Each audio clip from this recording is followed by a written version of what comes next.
Yeah, we're still Newsroom. Hello and welcome to what will be a special broadcast today. Of course, it is 100 year anniversary of the Fort Hare University here in South Africa. A whole range of alumni come out of there. 5 presidents of African nations also. So we ask you the question today deals directly with Fort Hare University. 5 African leaders. What do you think? What does Fort Hare mean? Or what role did Fort Hare play in African politics? Please send us your contribution at SABC Newsroom. Of course, there's still some other news. Let's go to Elvis this morning for an update.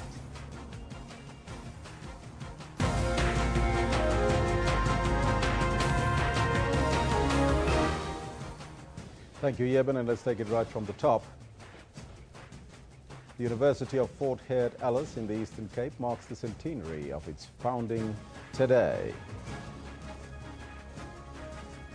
The Mineral Resources Department says that rescue personnel will make sure that all the 3 workers trapped underground at the Lily Gold Mine near Barberton in Mpumalanga are found.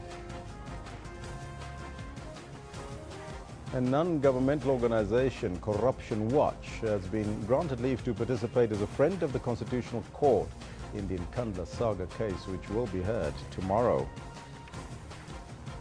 Now, those are all your headlines, but before we get to the news, let's find out from Kendall Makanya what's happening on the sports front. A very good morning to you. Good morning, Elvis, and good morning to you. This is the second Monday of the second month of 2016, and this is what's coming up in the sports today. All on his own. Goal of the day! 5-star Mamelodi Sundowns beat Stars 5-2 to go 6 points clear as a pull away from the pack.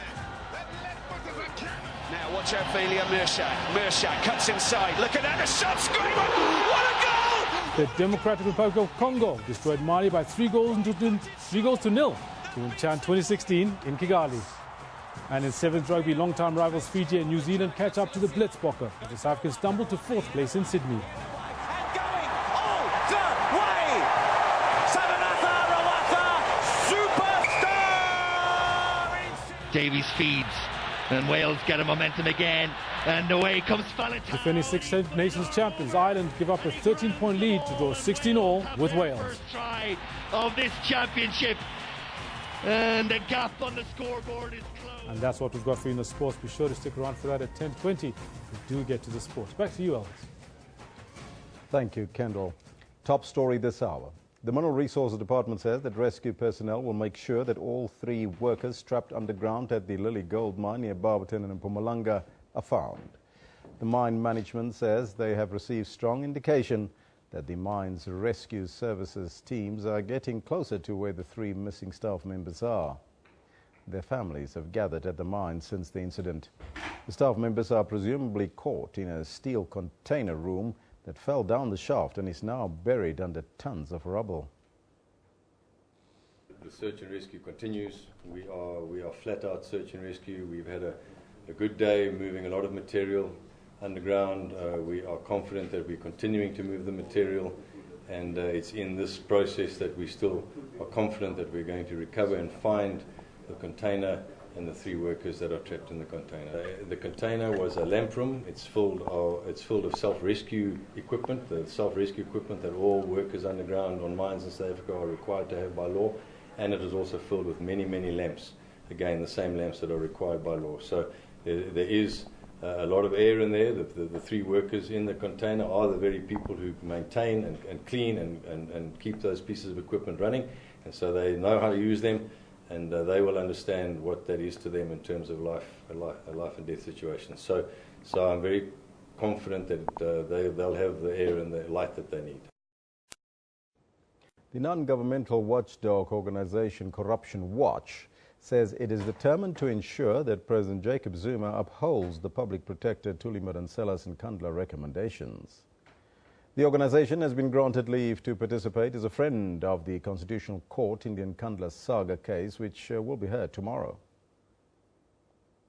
The EFF and the DA have brought the main court application to get clarity on the powers of the Public Protector. Corruption Watch says the court must give clarity on Madonsela's powers. The non-governmental watchdog organization went on to say that it believes that the public protector's recommendations have been ignored on numerous occasions. Last week, President Jacob Zuma offered to pay back some of the money. He wrote to the court proposing a new process to determine his liability for the money spent on non-security upgrades at his private home in Nkandla. Both the EFF and the DA have rejected the president's proposal.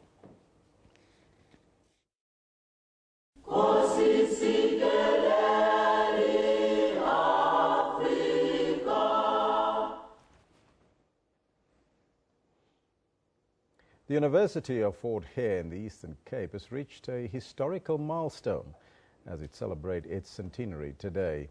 The university came into existence in 1916 after Presbyterian missionaries endeavored to educate young Amaxhosa people, but ended up attracting students from across Africa.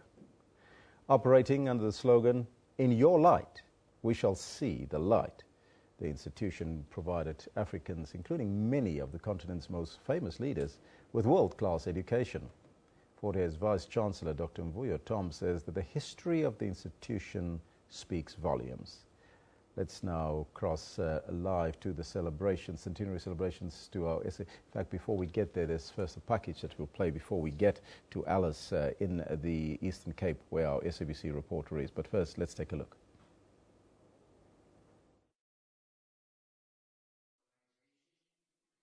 Welcome to all our SABC News viewers.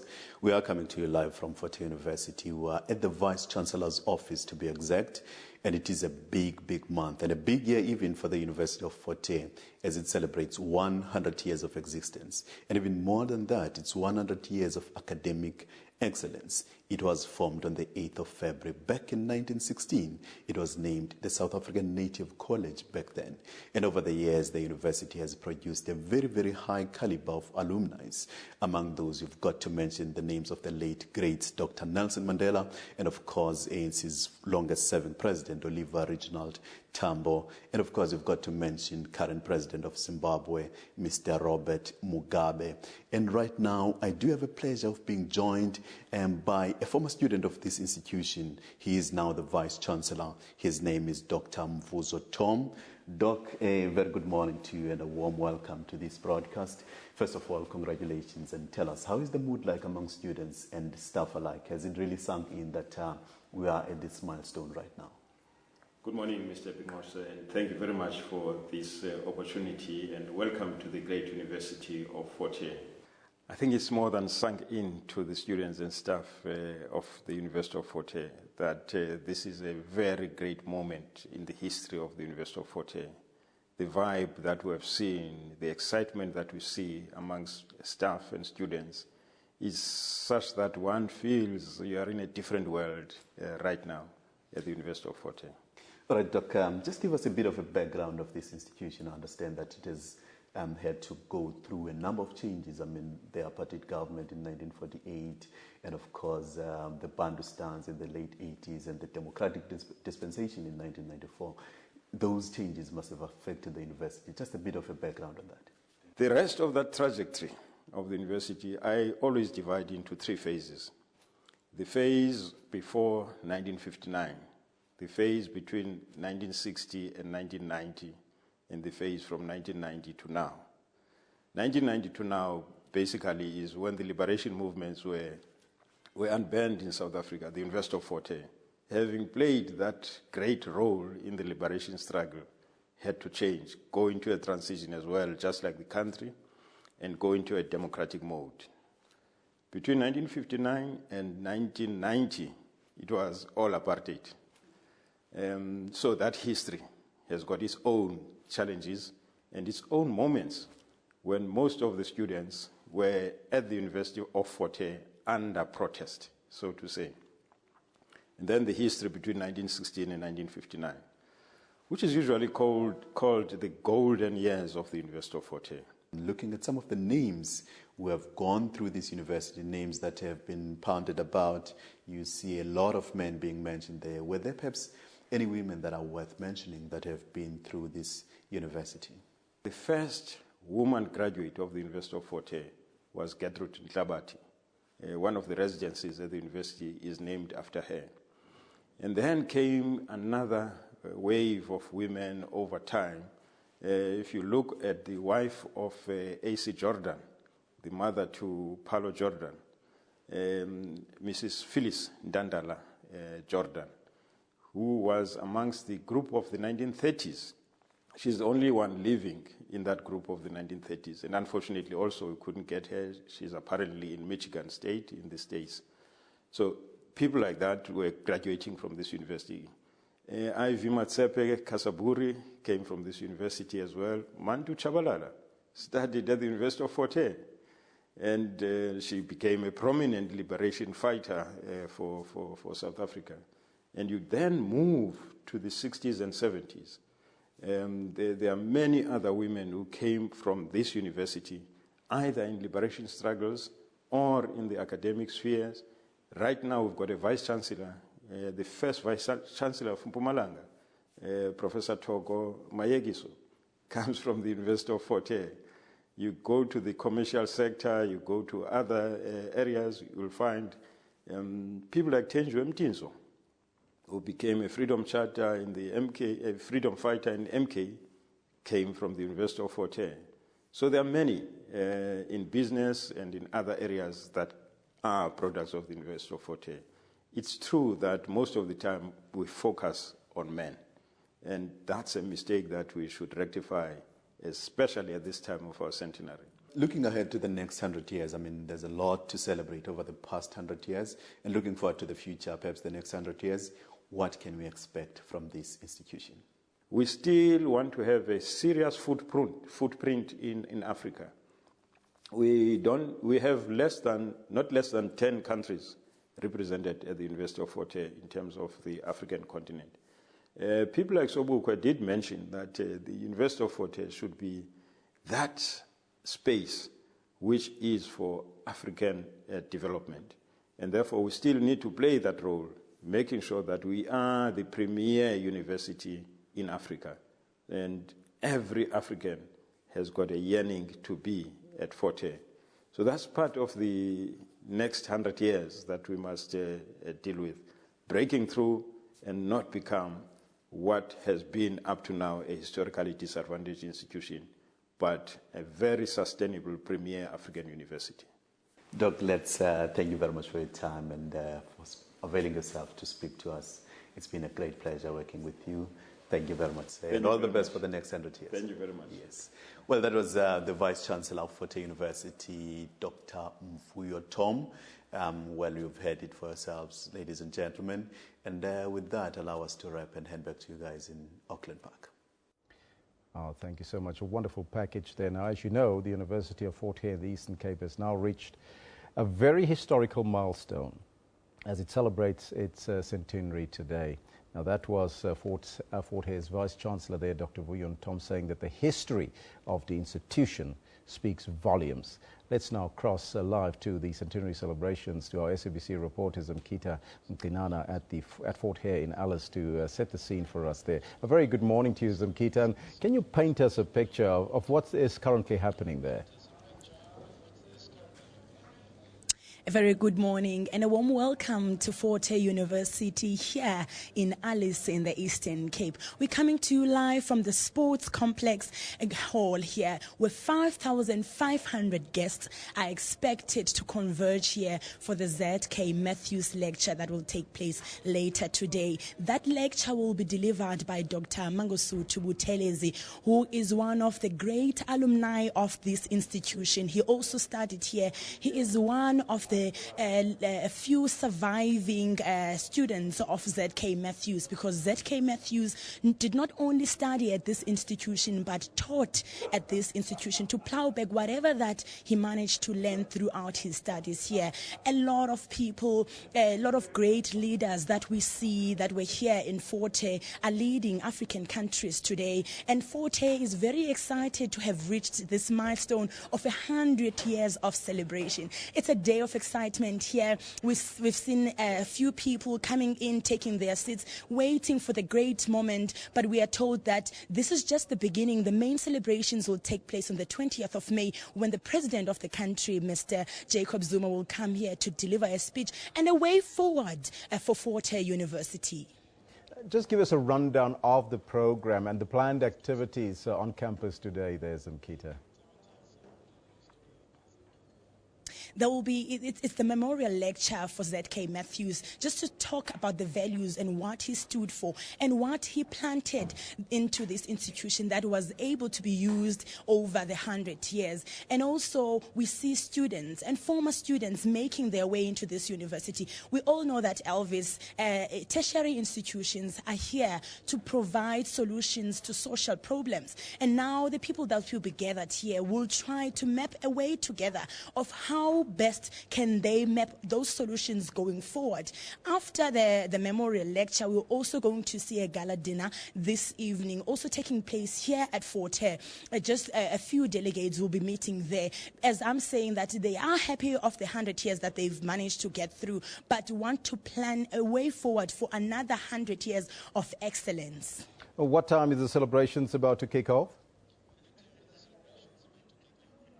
In the next 30 minutes or so, the hall is expected to be filled with guests, and around 10, the event will start. And then a couple of other youth celebrations are taking place. Earlier, we were speaking to a social worker. In fact, a final year students were saying that they are not only focused on their studies here, but also are engaging with people outside the institution to tell them about the importance of education. Career exhibitions are taking place in rural areas to inform students, disadvantaged students, about the opportunities that are there for them to make way of education. We know recently there was the Fees Must Fall campaign for students asking for intervention from government. Also, those awarenesses are taking place in communities, telling children about bursaries that are available for them to make way into tertiary institutions.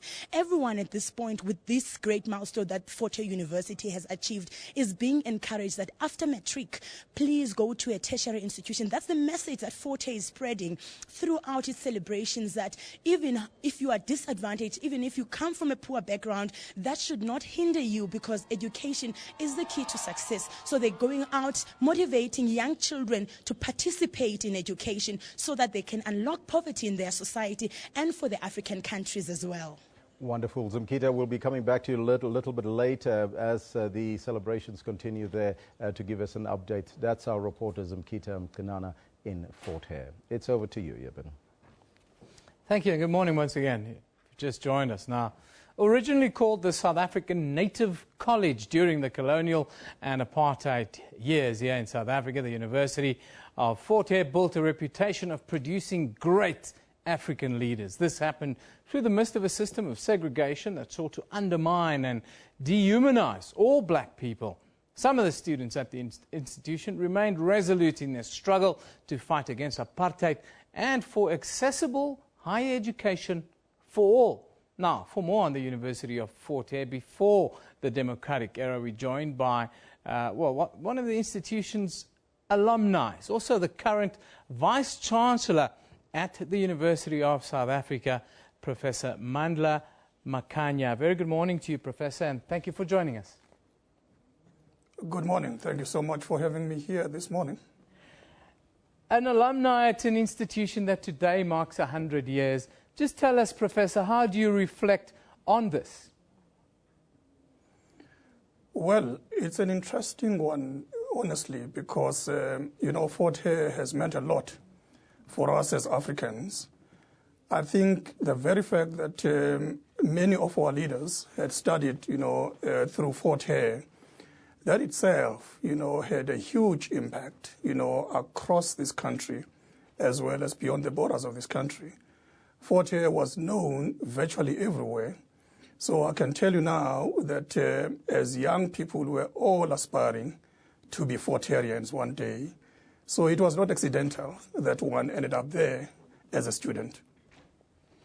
Professor, if you look at today versus the time that you spent there, one could say that Fort Hare for 100 years have always had a very Afrocentric outlook on on the world, if one could call it that. Whereas today the universities are often at odds in South Africa with students over what students call a more Eurocentric outlook and something that they cannot identify with. How do you view this, and what is the lessons in there for us? Well, I think that there's a lot to learn from how Fort Hare has in fact managed, to survive for the last century. I mean, I remember very well that the very first time when we landed at Fort Hare, I mean, you know that as students, you will always have this view that you have some ideas to share. It was very interesting. The very first encounter in our case was when our own senior students made it very clear that no, guys, you are still very young. There are no ideas that you are going to be sharing here. In fact, you are here to have an opportunity, to begin learning what is going on in the world, and thereafter you can begin to argue that you want to share some ideas. And the other thing which was obviously the most exciting was the clear indication of what it means, to be African, the excitement around it, and of course the recognition that you had to be proud about who you are, and of course the contribution that you can make. And the studies themselves, ventured into exploring the field, around African studies. Even whatever else that you were studying, the approach will intimately reflect, the exciting part of being African, which for us was really an eye-opener. And I can tell you that there's nothing that was as exciting as the times that we spent during our years of study at Fort Hare. The other thing which, of course, was most exciting was that, you think about the curriculum in the lecture room setting. But what I always admired, with our university was what you learned, from your own peers. That is our own senior students. I mean, I always marveled at the power of their ideas, particularly when we were on strikes, and so on, that you were just looking forward to be in those mass meetings. I mean, we didn't even bother to be worried about the hours that we'll be spending there, because you were saying that we were learning something that you will not have learned anywhere else. This was the best opportunity. I mean, we used to argue that we had what we referred to as a day university. But whenever we were spending time at those mass meetings, we used to argue that this is a special university within the university. You talk about the strength of ideas, and that, of course, sets itself apart. But there's also academic independence that is something that Fort Hare has fought for 100 years. When you reflect back on academic independence, where are we today? Are we in a happy place? Well, in all honesty, we are not in a happy place. We are working very hard, in trying to make some progress, towards getting there. It is a long journey, but I don't think we need to rest on our laurels, particularly in areas where we've made some advances. The bottom line is that there's still much more work to be done. We need to make huge investments in this area so that even universities where there is a strong feeling that universities have not necessarily made some headway, that they need to actually continue working hard in this area so that students can actually be satisfied about studying in such universities and, of course, identifying themselves with those universities. It is therefore clear that we have to be clear about the curriculum, that the curriculum must actually reflect us, and we must be the primary sources of the knowledge production rather than the recipients, of knowledge from elsewhere in the world. Yeah. I think we need to accept that this continent has done a lot in the area of education and higher education in particular. So we are leaders, and we need to claim that particular space. It is for that reason that we basically are calling on all universities to begin taking this particular area seriously, so that they may not be accused really of moving into this area in a half-hearted fashion. But I do know that it will, of course, require, a lot of integration of the Afrocentricity, as an approach in our own studies, as opposed to the Eurocentric, approach that has, in fact, been a reality in universities for a very long time. Why I'm saying this, it's because Fort Hare had consistently been working hard, particularly in areas where we had studied, where our own lecturers were clear about that they wanted us to have a balanced view about that reality that we'll be finding out once we leave universities.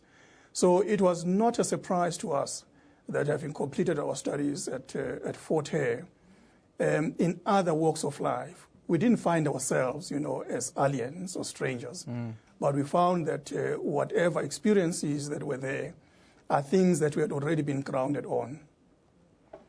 Professor, thank you for that contribution today. That's the Vice-Chancellor at the University of South Africa, Professor Mandla Makanya. He came to us live from the capital here in South Africa, that is Pretoria. Tshwane to you, and of course, he is an alumni at Fort Hare University. Of course, today, February 8, 2016, it's a milestone. University of Fort Hare is 100 years old.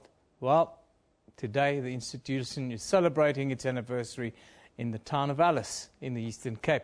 Now, lots of alumni, lots of social media action, lots of tweets with regards to this. Now, Bumi talks about our country and continent, in fact, certainly would be a different place had it not been for Fort Hare's grooming of our leaders.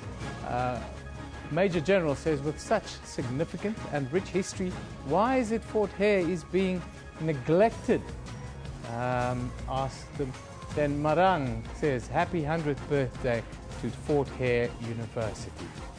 The final tweet there talks about, Unati talks about Fort Hare University celebrating 100 years in existence, a story worth celebrating. So many African leaders have passed through its corridors. Yes, 5 heads of state and hordes of other luminaries and dignitaries have come through the halls of Fort Hare.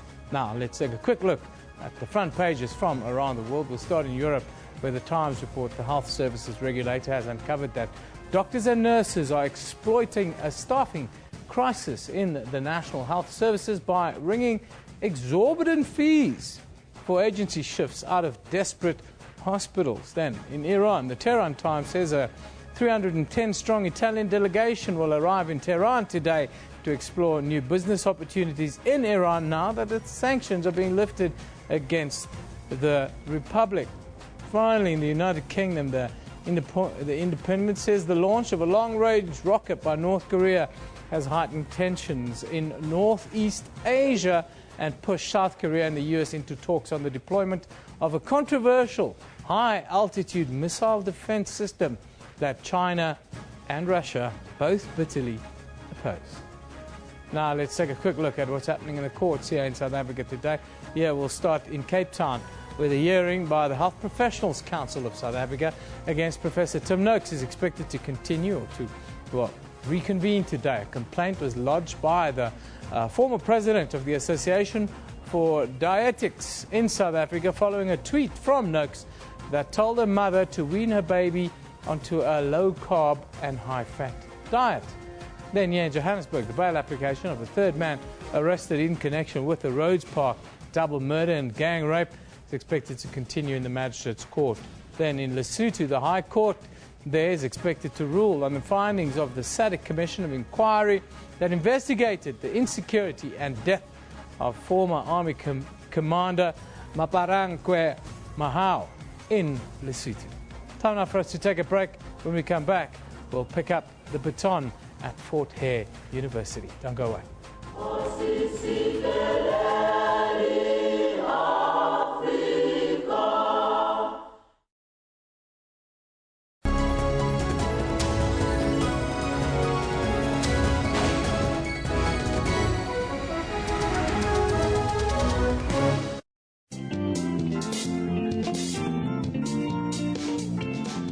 Born with malformation of the limbs, David lives his life to the fullest. I got this. Let me try my own. Got on the bed, then start playing soccer in the streets, then like, do this. He can play soccer, he reads and writes, he's even able to swim, a role model to his peers. Look at the scripture. It doesn't say I'm a conqueror, it says I'm more than a conqueror. Join your host Buleng Mulebati on Bupilong every Friday at 17:30. SABC News. We report, contextualize and present news and current affairs honestly, fairly and fully. We consider it a duty to provide consistent, relevant, useful and top-quality information and analysis. Our mission is to provide credible, accurate and interesting news programming, bringing news into everyone's homes in everyone's languages. Thank you, South Africa, for relying on SABC News for quality news output and for making us your #1 source of information. SABC News, Africa's news leader.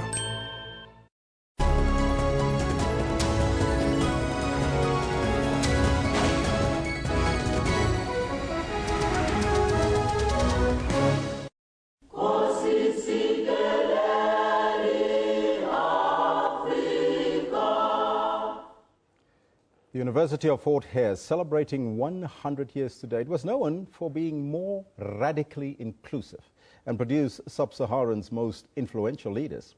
Now we are joined from our Cape Town studio by Sipho Pichana, Fort Hare's former registrar and currently the Anglo Gold Ashanti's chairman. A very good morning to you, sir, and welcome. Morning. Thank you very much.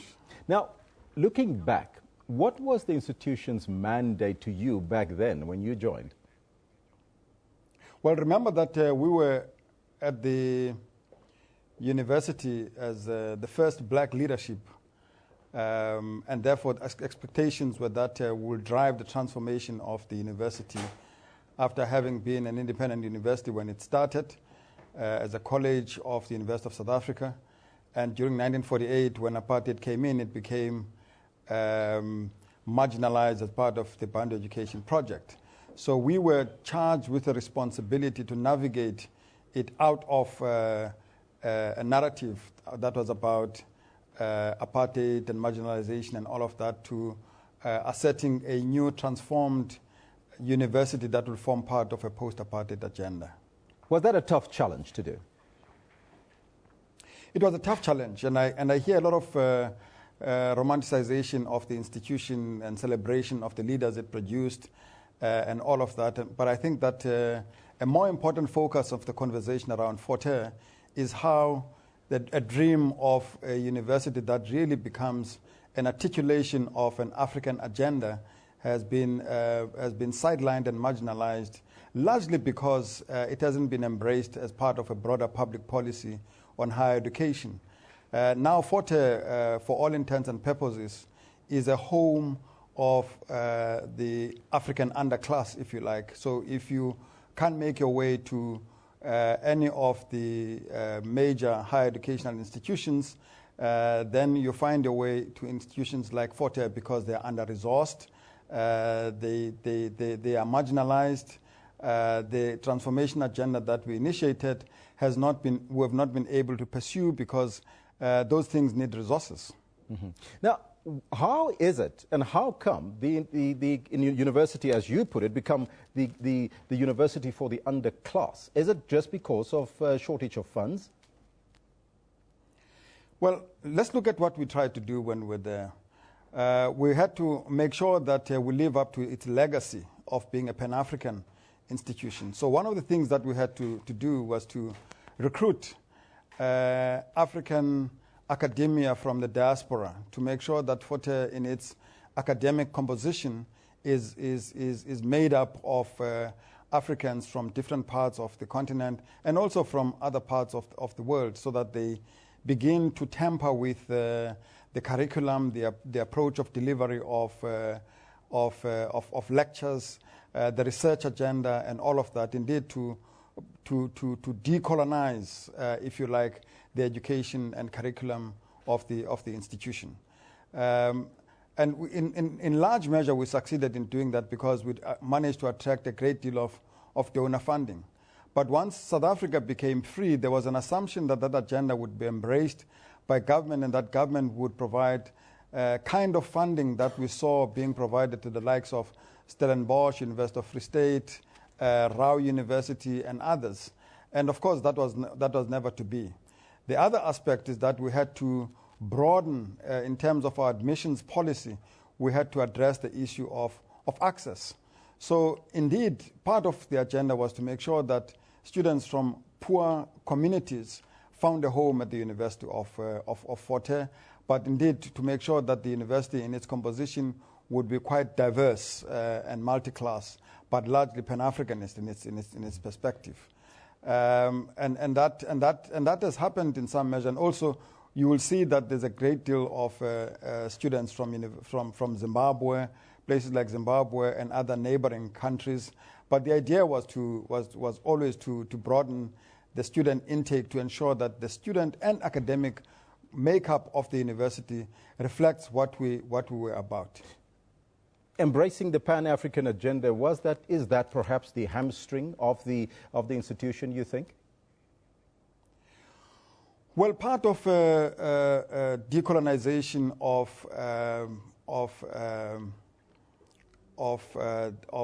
higher education, if you like, is about that. Is about being unashamed about who we are, where we are, and what we seek to be.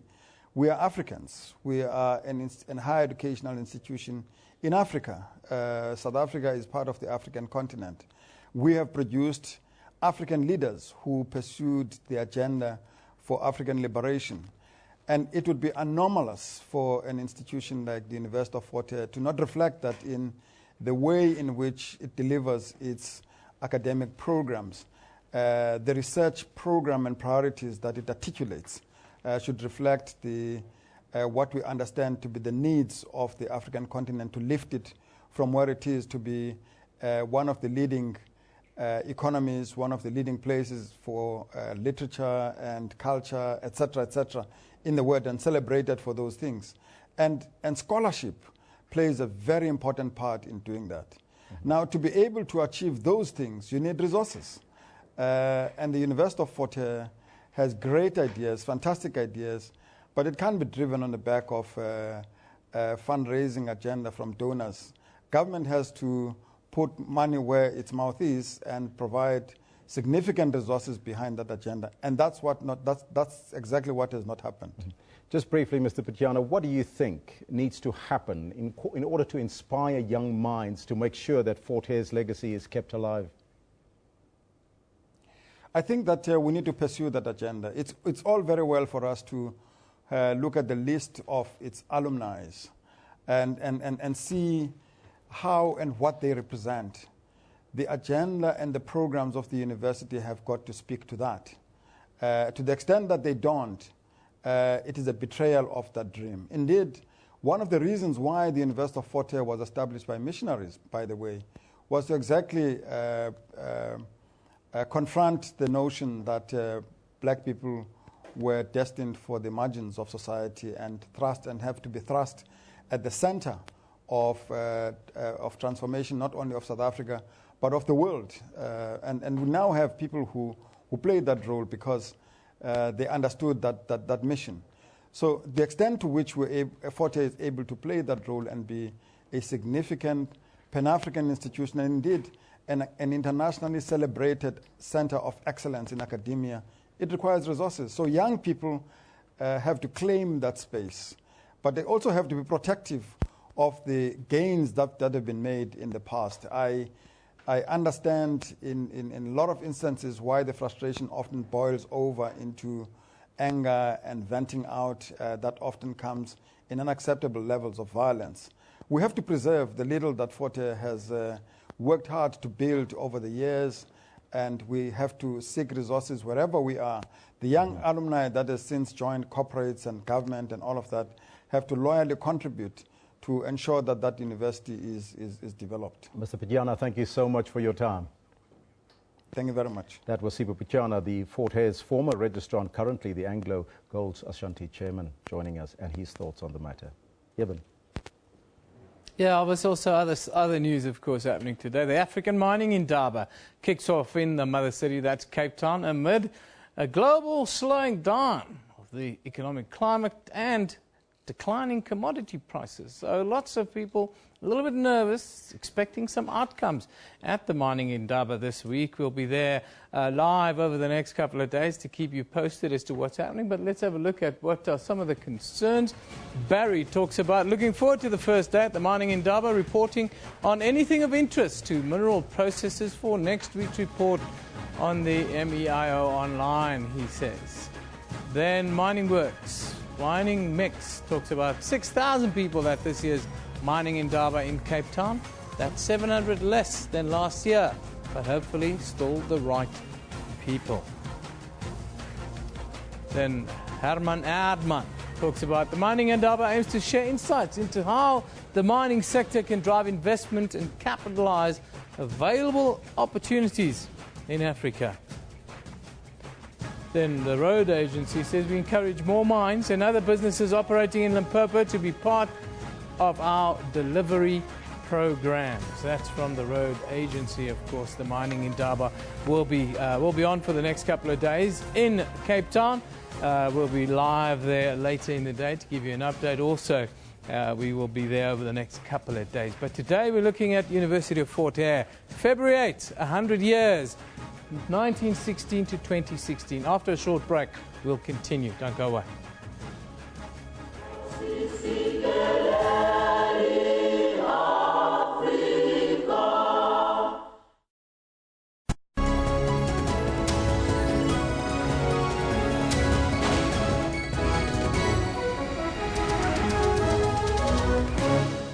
SABC News. We report, contextualize and present news and current affairs honestly, fairly and fully.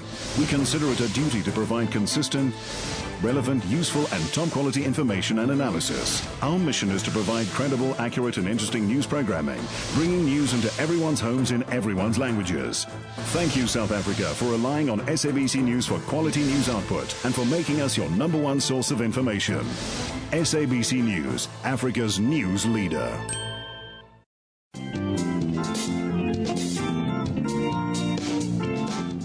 Makamelo Sekgonze, one strong woman who said no to hunger.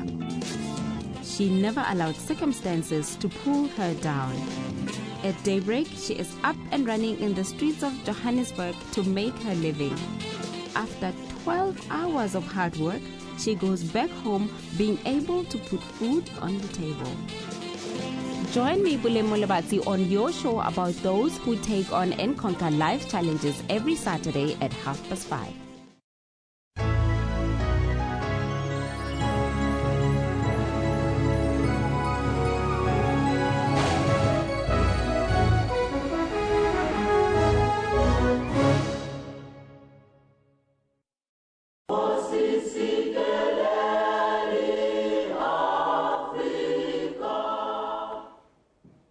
Welcome back. You're still with Newsroom. We're looking at 100 years at Fort Hare University here in South Africa. Now, the debate on free tertiary education in this country rages on. Towards the end of last year, protests for free education came up stronger and stronger. Disruptions became the order of the day at our tertiary institutions as students took to the streets demanding zero increase on fees for 2016. That has now become the complete scrapping of all fees, they say. The University of Fort Hare was also affected, but the institution is steadfast as it celebrates 100 years today. Now, our reporter, Zimkita, is there with us, a current student. A very good morning to you once again, Zimkita. Just set the scene. Are we still starting at 10 o'clock this morning? Good morning, Ian, and welcome back to the Sports Complex Hall here in Fort Hare University. Celebrations are expected to start in the next hour. A lot of people geared up for happiness, celebrations for excellence, for this achievement that Fort Hare has managed to get over the past 100 years. When it started in 1916, there were aspirations for success, Ian, but I'm sure they never imagined that success would be this great, as they have released a number of national leaders who come from this institution. Now let's speak to a current student, Linda, comes from Stakesparade. She said she had no reason to look elsewhere for tertiary education but Fort Hare. Let's speak to Linda. Linda, good morning and welcome to a special broadcast. Just tell us, how excited are you as a student of this institution when this institution is reaching 100 years today? Oh, Sisi, good morning, by the way. I feel very excited and I feel very privileged because the 2016 intake, we are actually the last group to be within the 100 years. So the next intake of 2017, they're going to start their own thing. So we are very privileged and we are very happy. We are very blessed that at least we made it here. We're very, very happy. Okay, now let's talk about, you are here to study social work, but there are other things that you engage yourselves in as students of Fort Hare that you want to take out when you graduate. What are those things? Just talk us through them. Firstly, I think engaging yourself in, because the most things that some of the things that we engage ourselves in on campus is the politics and the politic parties that we should engage ourselves in. And then I think it is essential because I think because they do affect us somehow, whether we do want to join them or we don't, we have to join.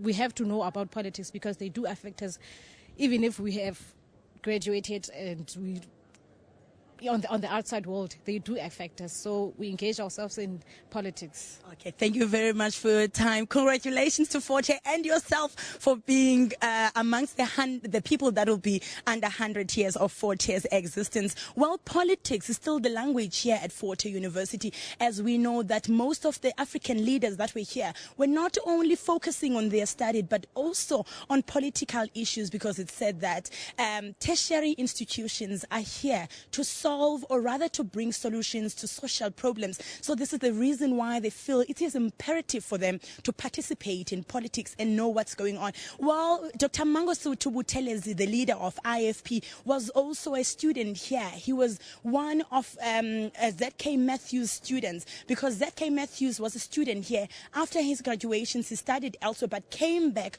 to lecture here at the university. His memorial lecture will be held here by 5,500 guests who are going to be seated in this hall to hear about some of the things that he stood for, that they can take forward for another 100 years of success. We're told that this is just the beginning of celebrations, and so we are expecting the president of the country on the 20th of May to come here for the main celebrations. It's now back to you in Johannesburg, Eben. Yeah, thank you very much, Zimkita, coming to us live from Alice, of course, where celebrations will continue today. Well, we'll continue this discussion.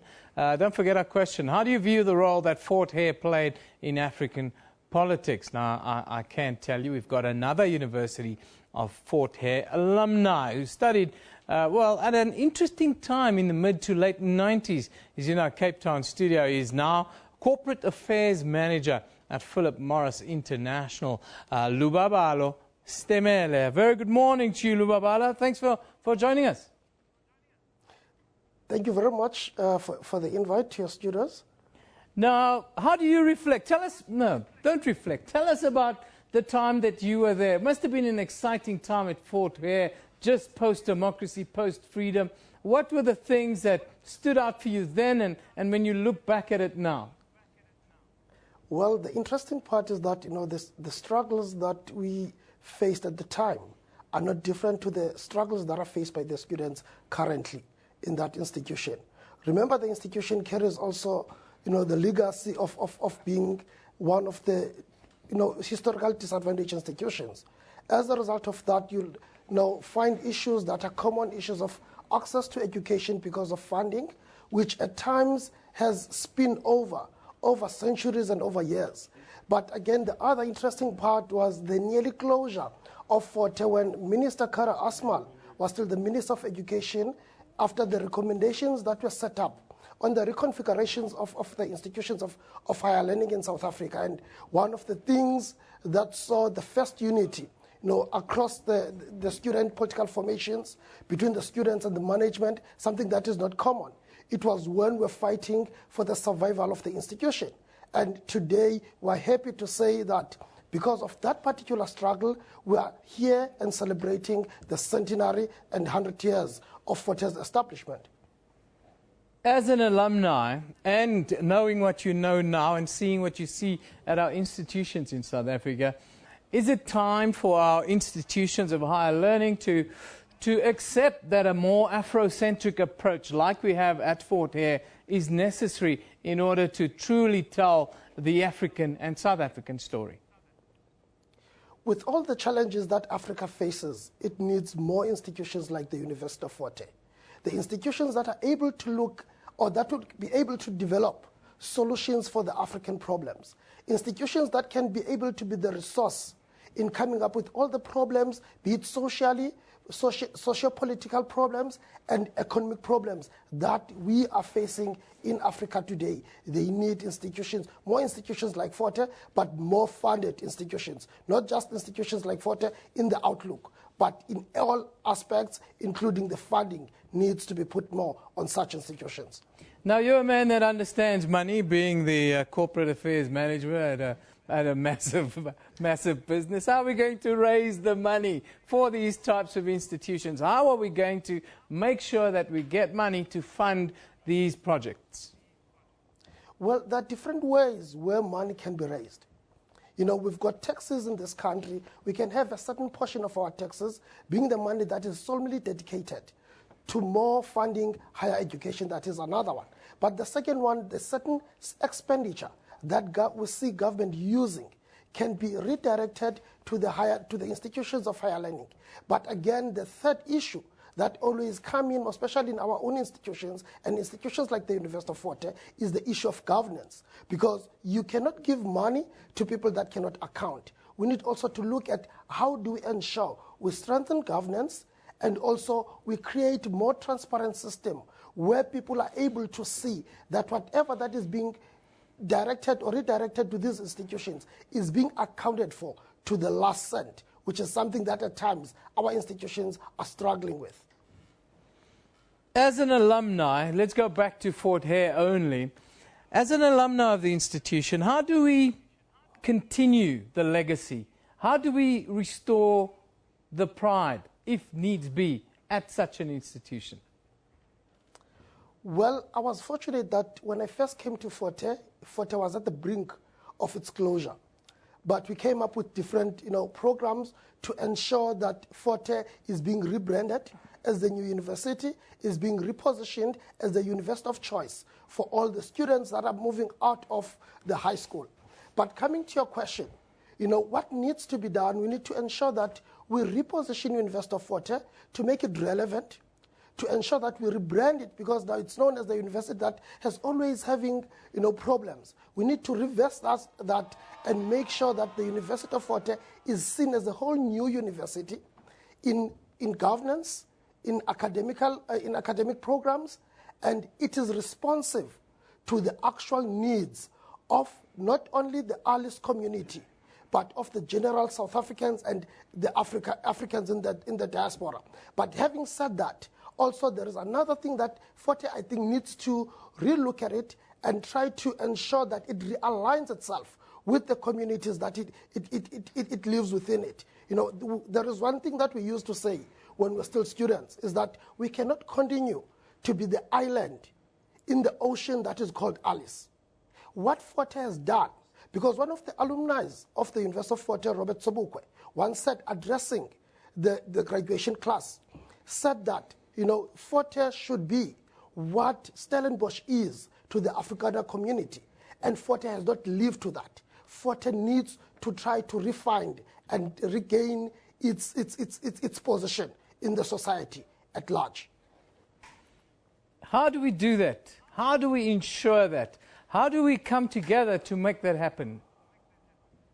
Fort Hare needs to understand the needs of Alice people firstly, and be able to come up with a development program for that town of Alice.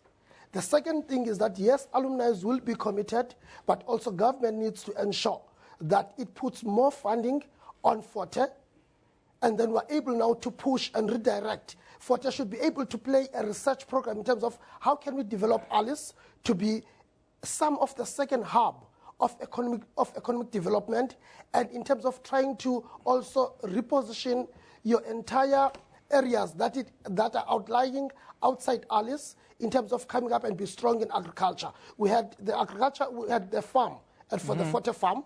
Within that Forte farm, you've got other farms that have no longer been used in areas like Mpofu, in Simo. Those are the things that Forte can do in ensuring that agriculture becomes the thing that is in fashion, something that people can be proud to say, we are from Forte, or Forte has done this, has resuscitated the agricultural schemes that were there before. Lubabalo Stemele, thank you very much for joining us. He's the Corporate Affairs Manager at Philip Morris International. He's also an alumni of, the Fort Hare University, studied there in the mid-90s, just post-apartheid, a totally different point of view. He says, Lubabalo says, Fort Hare should become the Stellenbosch of all of Africa, if there is such a thing. A very interesting take. Quite enjoy that. Well, we're counting down to the official proceedings at 10 o'clock. That's about 4 minutes' time from now. Fort Hare, of course, 100th year anniversary. These are the live pictures coming in. From the Great Hall at Fort Hare University in Alice. As you can see, slowly people are moving into the Great Hall. We've got some journalists there, our very own Zimkita.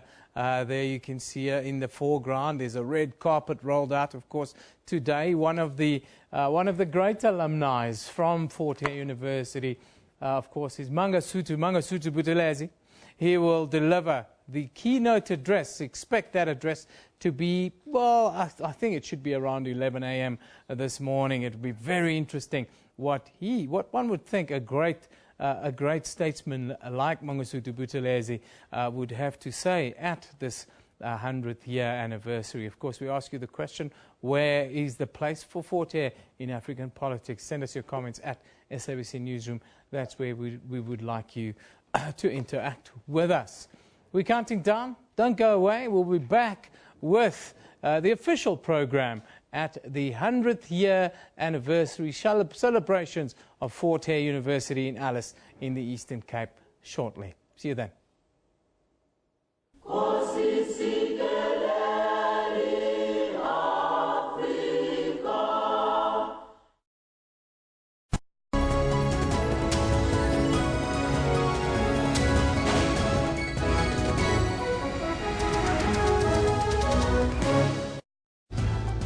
Media Monitor, your weekly media news review program.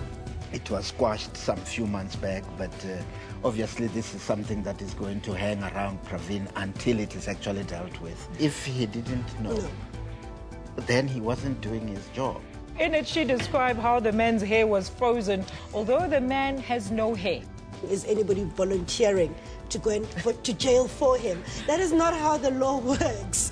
This particular matter makes us really look like a serious banana republic.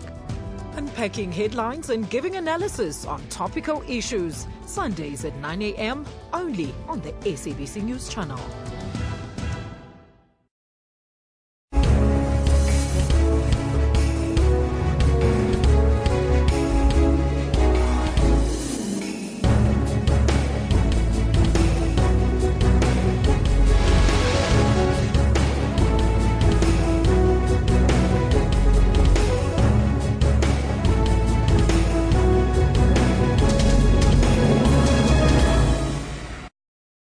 SABC News. We report, contextualize, and present news and current affairs honestly, fairly, and fully.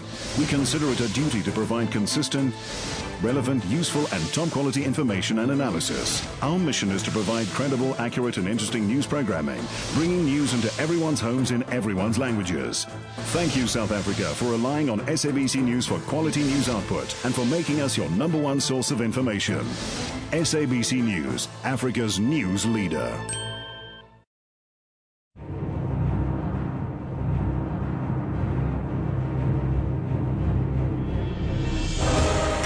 For victory requires intense effort and teamwork.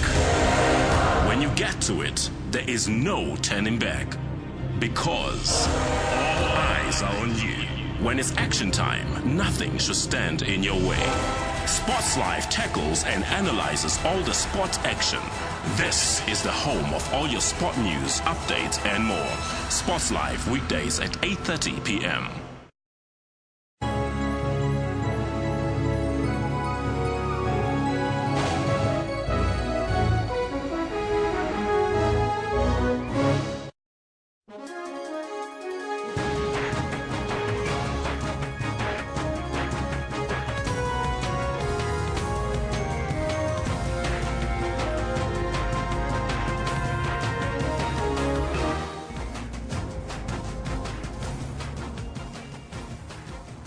On Newsroom, I'm Elvis Preston. I'll be with you until 12 o'clock. You have to stay with us as we bring you the latest news from here and around the globe.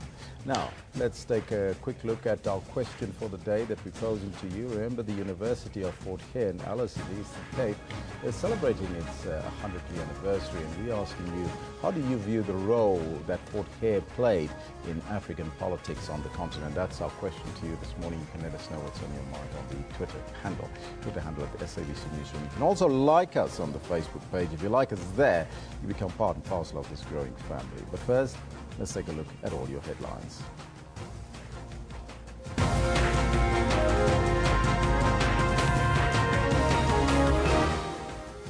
The University of Fort Hare Alice in the Eastern Cape marks the centenary of its founding today. The Mineral Resources Department says that rescue personnel will make sure that all the 3 workers trapped underground at the Lily Gold Mine near Barberton in Mpumalanga are found.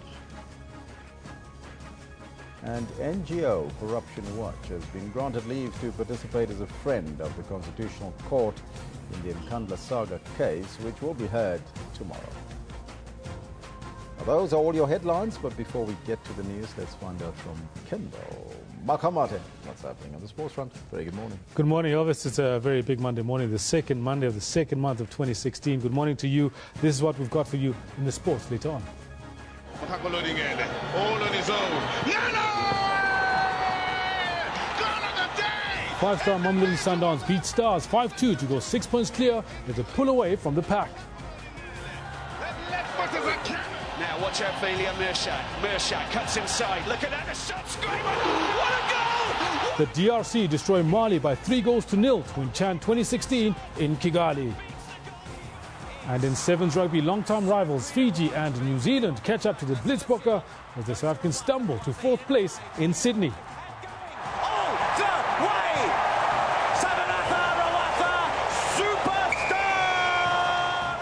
Davies feeds, and Wales get a momentum again.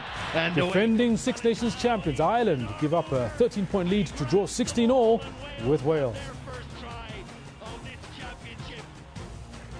We'll have that and lots more, giving you more detail about 10:20 or so. Back to you, Elvis. Thank you, Kendall. He will be back a little bit later. Our top story this hour. President Jacob Zuma has surprised residents and business people in Pretoria with a walkabout. The walk comes just 3 days before the State of the Nation address. The president has encouraged people to tune in and follow the live coverage. Some have told the president their concerns, including housing, while informal business people hope there will be some support to help grow their stalls and their businesses. Our reporter Eldrin Sampear is in Pretoria with the president. A very good morning to you, Eldrin. And can you sketch us a picture as to what is happening there in Pretoria? Well, good morning, Elvis. A buzz of activity here in Marabastad in Pretoria. This is a business district, and this is where President Jacob Zuma is doing his walkabout, encouraging people to follow the State of the Nation address and some of the concerns that they've raised with him as well, especially the informal business traders, include issues like fixing their stalls, as well as getting some sort of funding to help them out, to make sure that they grow their businesses. Well, the president has promised them that the Minister of Small Business, Lindiwe Zulu, will be visiting this area maybe next week, but they should also be following the State of the Nation address, which will be televised live on SABC TV News. Now, people look very excited in the background there. How was the reaction from the people on the ground there? Well, yes, they're quite excited to see the president. Some even singing some of his iconic songs like Umshiniwam, ululating and celebrating as the president came here. Some saying that this is our president, chanting that this is our president. So they're quite excited. Earlier on, the president also, in a very symbolic way, bought millies from one of the stall owners here and paid 100 Rand for 3 or 6 millies, if I'm not mistaken. So that business owner is quite excited and very happy that the president bought something from him.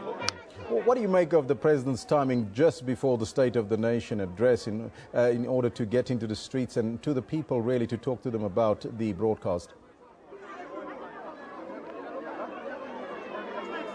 Well, I guess what we can totally see right now is that the president is certainly popular in some areas, and particularly here in Pretoria as well. As you can see right now, the president is coming through.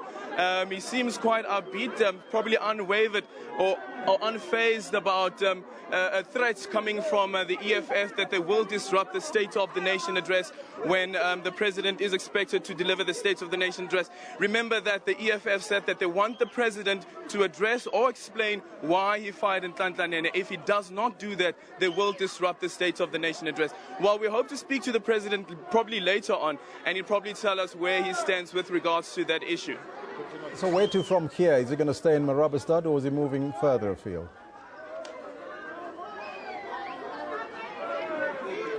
Well, for now, we're still going to be meeting with the business owners, probably for the next 30 minutes or so, and then we'll be off to the Home Affairs Department here in Marabastad.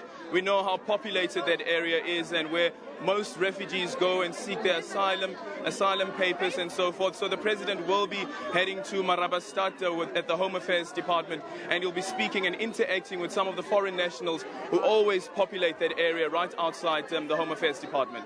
Aldrin, thank you so much for that update there in Pretoria with the President Jacob Zuma doing a walkabout. Surprise one for the business people there in the area, he says.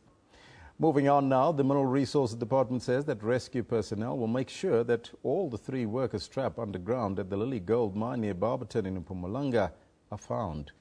The mine management says they have received strong indication that the mine's rescue services teams are getting closer to where the 3 missing staff members are.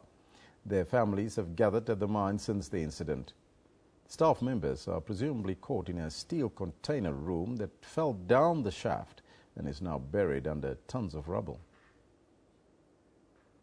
The search and rescue continues. We are flat out search and rescue. We've had a good day moving a lot of material underground.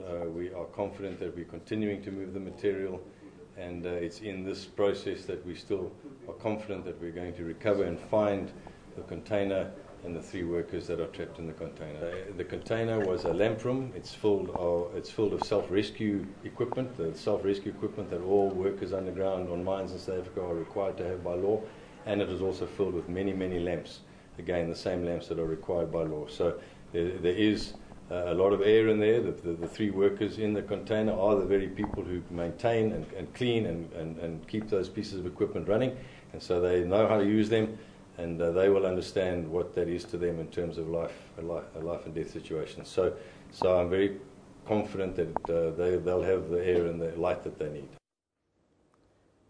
Meanwhile, the African mining Indaba kicks off in Cape Town today amid a slowing down of the global economic climate and declining commodity prices.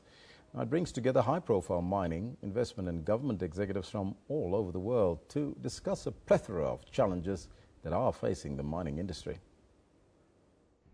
The industry continues to bleed jobs, while profit margins are at their lowest as a result of struggling global economic situation. Mining industries in South Africa have announced their intention of cutting thousands of jobs. Stakeholders at the conference agree that the industry is facing the most difficult challenges in years, but they also argue that this is the right time to invest, especially in Africa. The realities here are that the mineral wealth is here, the mineral opportunity is here, and ultimately there'll be an opportunity to fund those and put those projects to work, and that's what the Mining Indaba is about, to find those connections between investors, mining companies, and government to drive wealth, to drive investment into the sector here on the continent. Although equity investors are holding back, they are being encouraged to take advantage of the reasonably low prices. I think equity investors always need to look at their individual risk tolerance and what's happening within their individual portfolios, but I think there's certainly a great deal of buying opportunities right now. In the next 4 days, stakeholders will be looking at these opportunities and risks going forward. Analysts at this conference say African mining companies have been falling behind their global peers for the past decade, mainly due to declining productivity and return on invested capital. This situation is likely to continue for the next few years. Manelisi Dubase, SABC News, Cape Town. Now, as you know by now, Fort Hare University is celebrating 100 years of its existence today. The institution has seen high-profile leaders such as former President Nelson Mandela, Zimbabwe's President Robert Mugabe, the late SACP leader Governor Mbeki, and IFP leader Mangosuthu Buthelezi among its alumni. In your light, we shall see the light. True to its motto, the University of Fort Hare helped lead young African leaders to their glory. In the famous words of Nelson Mandela, for young black South Africans, it was Oxford and Cambridge, Harvard and Yale, all rolled into one. It was both a spear and a shield during the apartheid era. And most importantly, it was the cornerstone of the success of black students. Through its gates, Africa's most respected giants have walked. World leaders, presidents, social activists, politicians, royalties and ministers. These include 7 African presidents who were the first to lead their nations. Among them, South Africa's Nelson Mandela, Tanzania's Julius Nyerere, Zambia's Kenneth Kaunda, and Zimbabwe's Robert Mugabe. Today, 100 years old, Fort Hare University reflects on the enormous contribution the university has made in the fields of teaching and learning, research and community service, but also focuses on how this can be projected into the next century. Known as the Crucible of African Leadership and the alma mater of anti-apartheid struggle figures, the university continues to produce trailblazing figures in politics, business, law, education, medicine, science, and the humanities. Now, we will be crossing live to the event in a short while. As soon as we can connect there and get the connection up and running, we'll cross live to the celebrations at Fort Hare. So you have to stay tuned. You don't want to miss it. And very impressive speech, we believe, by Mangosuthu Buthelezi, alumni of Fort Hare, coming up a little bit later. Now, the non-governmental watchdog organization Corruption Watch says it is determined to ensure that President Jacob Zuma upholds the public protector Thuli Madonsela's Nkandla recommendations. The organization has been granted leave to appeal and leave to participate as a friend of the Constitutional Court in the Nkandla saga case, which will be heard tomorrow. The EFF and the DA have brought the main court application to get clarity on the power of the public protector. Corruption Watch says the court must give clarity on Madonsela's powers. The non-governmental watchdog organization went on to say that it believes that the public protector's recommendations have been ignored on numerous occasions. Last week, President Jacob Zuma offered to pay back some of the money. He wrote to the court proposing a new process to determine the liability for the money spent on non-security upgrades at his private home in Nkandla. Both the EFF and the DA have rejected the president's proposal. Deputy President Cyril Ramaphosa says government is in the process of finalizing laws aimed at ending racism. He was speaking in Polokwane at a rally celebrating the founding of the ANC 104 years ago. ANC supporters packed the Peter Mokaba Stadium to listen to the party's second in charge. Ramaphosa in his address said racism will destroy the post-1994 gains. He called for decisive action against those involved in acts of racism. That reason that the NEC said, in order for us to build a united South Africa, we must extend our hand and work with various structures and organizations. And this we should do to provide leadership. This we should do to build the South Africa of our dreams. And it is when we do this that we will also be able to teach a lesson to those who still harbor racist notions, those who are still racist, those who still want to classify people into various races and so on, those who still want to have separate amenities, those who still call black people monkeys. It is when we work with everybody, where we promote social cohesion, that we will be able to defeat even those who are racist. Turning to the party's internal matters, Ramaphosa called for the unity as the party prepares for the 2016 local elections and warned against late politics. He also urged the ANC Youth League to be the voice of the youth. Meanwhile, the African National Congress Youth League has accused the EFF leader, Julius Malema, of hate speech and for inciting violence. Youth League President Colin Maine was addressing a rally in Shoshanguve outside Pretoria. Comrades, white monopoly capital has found new friends and strange bedfellows led by an expelled woodworker. An organization was formed under the guise of challenging white monopoly capital. But today, the EFF of racist and white monopoly capital, if they are not defending racists in court, they are insulting the AN7 and the New Age with deeply xenophobic undertones and threats of violence. Youth League fully supports President Zuma, the ANC and the country.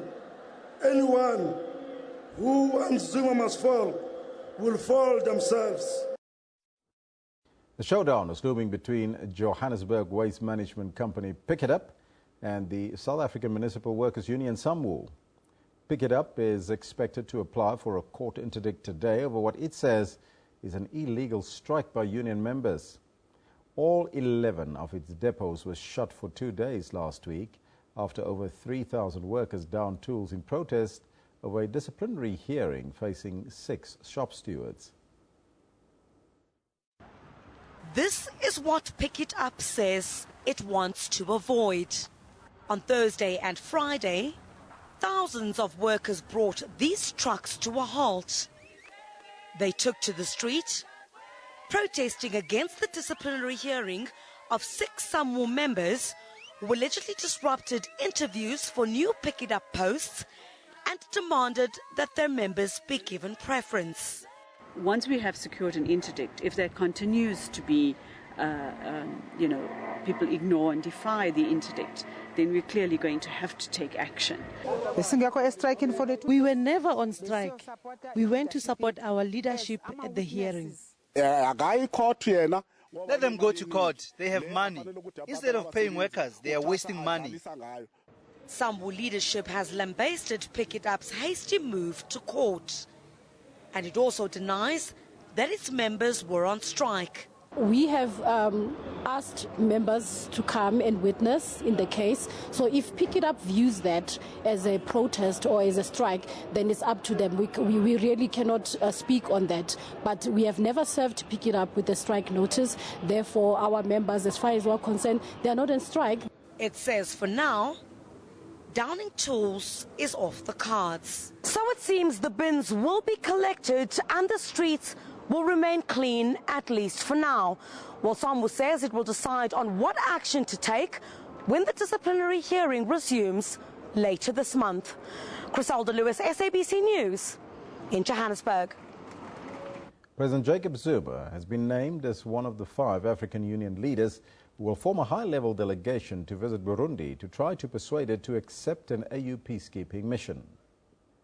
AU chairperson, Chadian President Idris Deby has announced that the other 4 delegates will be the presidents of Mauritania, Senegal and Gabon, and as well as the Ethiopian Prime Minister. The decision to send the delegation was made by leaders at last weekend's AU summit in Addis Ababa.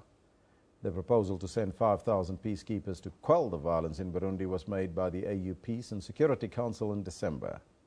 However, Burundi's President Pierre Nkurunziza has strongly rejected it.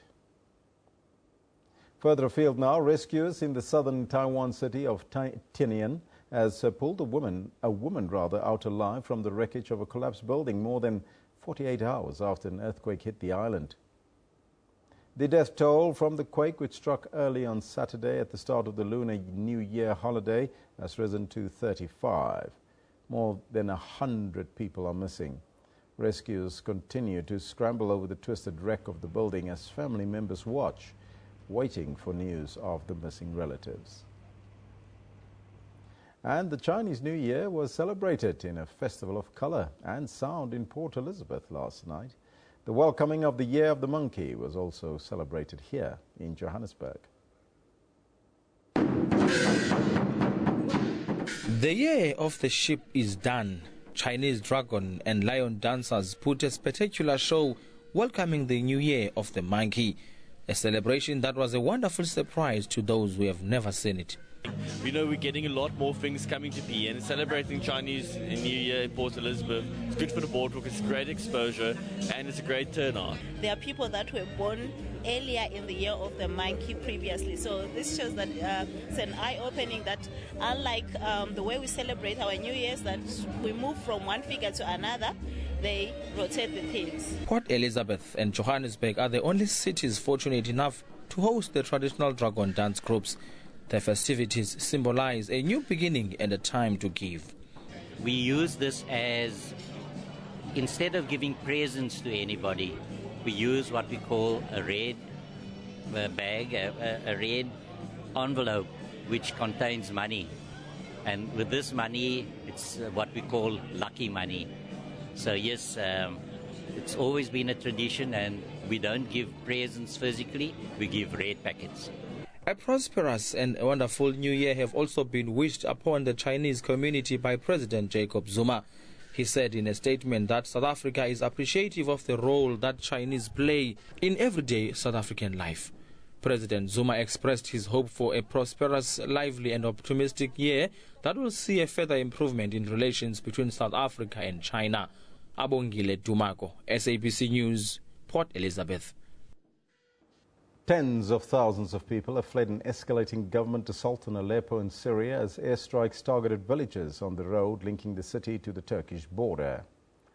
Rebel-held areas in and around Aleppo, Syria's largest city before the war, are still home to 350,000 people, and aid workers have said they could soon fall to the government. The Syrian Observatory for Human Rights, which monitors the war, says that airstrikes, though thought to be from Russian planes, hit villages north of Aleppo yesterday. This video purports to show Syrian emergency workers rushing in to rescue an injured man in Aleppo as airstrikes pound the city. The video was uploaded by activist groups known to operate inside rebel territory. The activists say the escalating offensive by government forces to retake Aleppo from rebels is taking a toll on civilians. They say these children were injured in airstrikes carried out by the Syrian government, aided by Russia. Some 350,000 people were still living in rebel-held areas in and around Aleppo when the latest offensive in Syria's civil war began. The strikes are now targeting villages along the road linking the city to the Turkish border, as tens of thousands of civilians try to flee to Turkey to safety. Haiti has delayed the start of carnival celebrations because of fears of violence from anti-government protesters, as President Michel Martelly ended his term with nobody elected to replace him. Widespread unrest set off by an election that critics say was fraudulent meant that the impoverished Caribbean nation was unable to hold a runoff to choose a new president before President Martelly stepped down. Demonstrators and police clash in downtown Port-au-Prince on Sunday as political unrest in the country continues. The violence occurred in the area that hosts the capital's heavily attended Mardi Gras and prompted the government to delay the beginning of celebrations.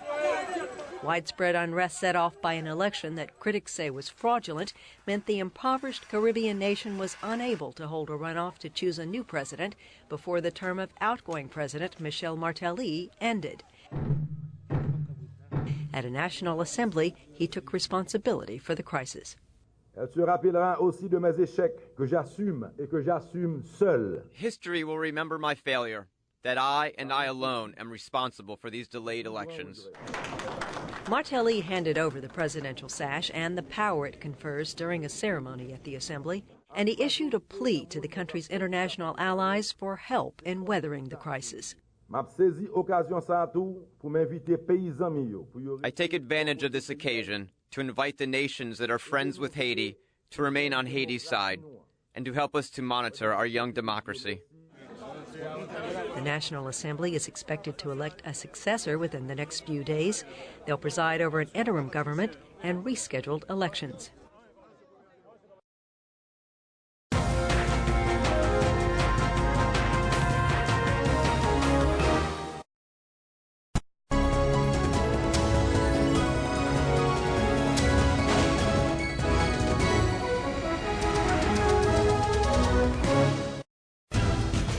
Africa's tech scene is constantly coming up with innovative ways to answer some of the continent's problems. We source content from social media, from our mobile apps, from our website. And as people move from phone calls to data, companies have to switch what they offer. People expect to get higher speeds, better quality broadband for less. On Network, we have information on Africa's technology and social media scene. That's Network with me, Phumelele Zondi, every Sunday at 9 p.m. Central African Time, only on SABC News.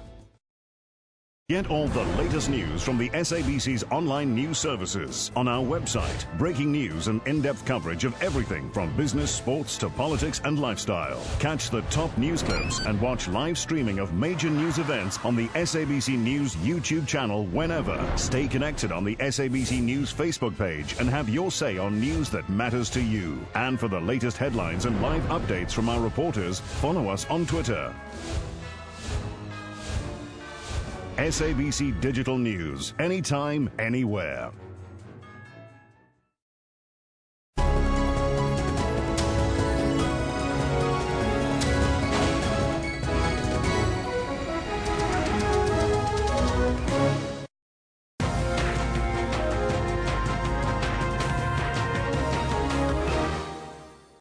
Good morning and welcome back. I'm Kendall Makamate with your much-awaited sports. Top of our stories is about football. Mamelodi Sundowns coach Peter Musimani has said that winning is in their DNA after the team came from behind against Free State Stars to stretch their unbeaten run to 14 matches.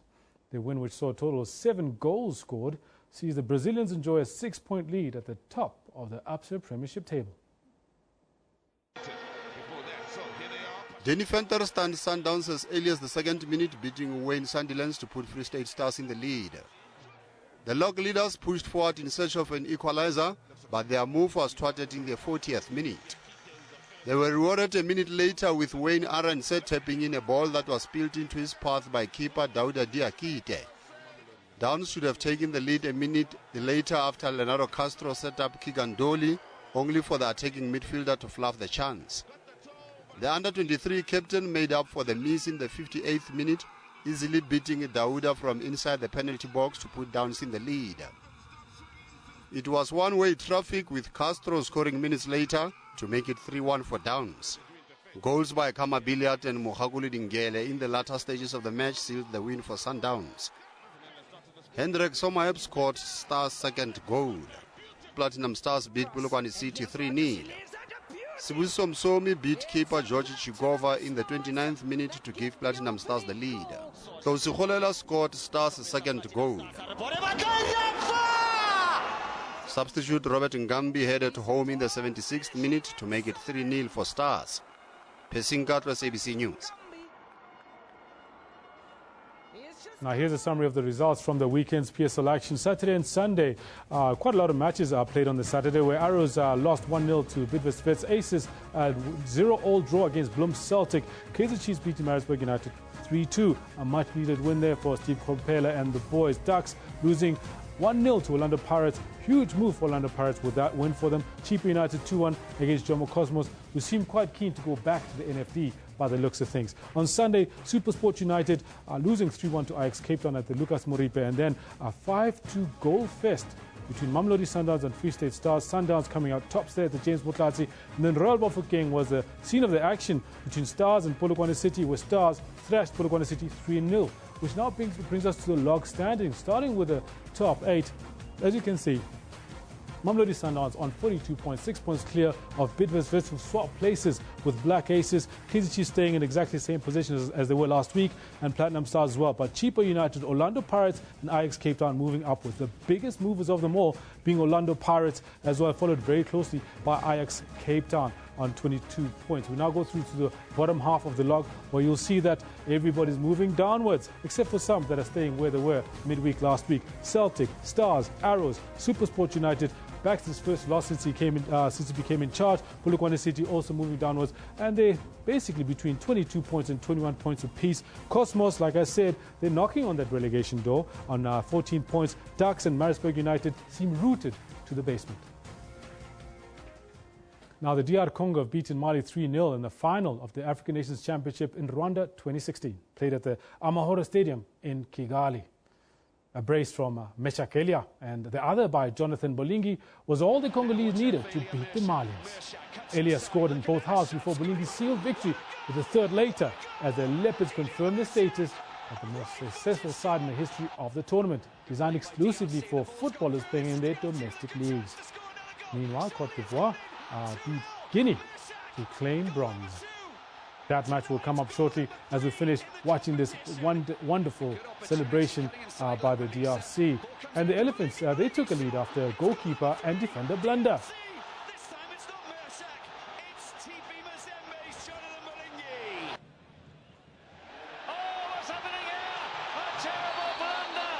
There's that blunder I was speaking about now. 3 minutes later, Bari Bagnon doubled Cote d'Ivoire's lead after a good passage of football.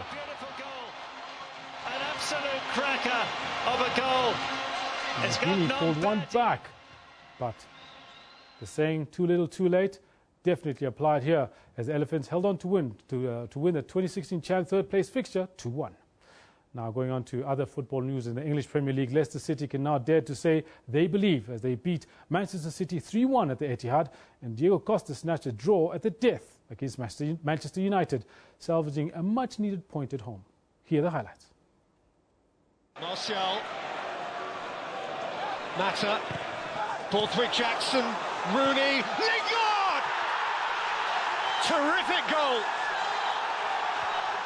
Fabregas, Costa! Great start by Borthwick Jackson, but Costa followed it home, and Chelsea have a stoppage time equaliser. Ramsey. And Sanchez arriving. And it came for Ozil, and that is a resounding finish.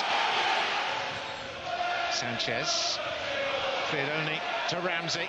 Oxlade-Chamberlain. Oh, super. Wow. Crisp, concise, clinical. Arsenal 2 in front. Mahrez present too. Lifted in beyond Nakazaki and squeezed home. Robert Huth has scored for Leicester City inside 2.5 minutes. Rolled through towards Mahrez, who's got care of Otamendi. Riyad Mahrez! 2-0 Leicester! Fuchs with the take, Huth with the header, it's 3! Sensational! They're not just beating the richest club in the land, they're ripping them up on their own patch. Why shouldn't they be champions? Exactly that. Why shouldn't they be champions? They've been absolutely amazing, a total revelation for the English Premier League. Now, the Springbok Sevens team has relinquished sole ownership of the #1 spot in the 2016 World Rugby Sevens series. It was not a good day for South Africa at the Sydney Sevens, beaten by Australia in the semi-finals and then by Fiji in the third-place playoff to finish the tournament in 4th place. The Blitzbokke are one of 3 countries tied on 69 points at the top of the standings, behind Fiji but ahead of New Zealand on points difference. Earlier in the day, the Blitzbokke crushed Argentina in the quarterfinals with their 26-0 win. But that great performance could not be transferred into the semi-finals against host Australia. They were knocked out of the cup contention with a 12-7 defeat. The result also ended the South Africans' 8-match winning streak over the Aussies. The Blitzboks defense had been outstanding in their first 4 matches in Sydney, but poor defending and a Kwagga Smith yellow card became the reason for the defeat in the semi-finals. In the Bronze Medal Cup, Fiji took a 21-0 halftime lead against the struggling Blitzbokke, but the Springbok Sevens hit back with tries by Dylan Sage and Sanle Ngobo to reduce the deficit by 9 points. However, Fiji managed to get a 4th try to win the match with less than 2 minutes to play. Unfortunately, they do, especially that game against Australia, too many basic mistakes that probably cost us the game, and then it was key for us to give guys like Carl, Tim and Dylan Sage experience playing against Fiji in a 3rd and 4th place playoffs. So that's probably what cost us, the unexperienced players or the unexperienced group of players that we had in our team. They're not back to 10, they've got none. New Zealand beat Australia 27-24 in a thrilling final to win the Sydney leg of the series. However, they may well be stripped of their title. This after World Rugby launched an investigation into a claim that the All Blacks used 8 players on the field in their final game on day 1, which resulted in a 17-all draw against the very same Australia in the pool stages. SABC News. That's where we leave it with the sport. Hand over now to Ibn Janssen's got some very interesting news on Fort Hare. Yeah, thank you very much to you, Kendall. Very good morning if you've just joined us. We're still waiting for the official proceedings to get underway at the University of Fort Hare in Alistana in the Eastern Cape, if I can just straighten myself up quickly.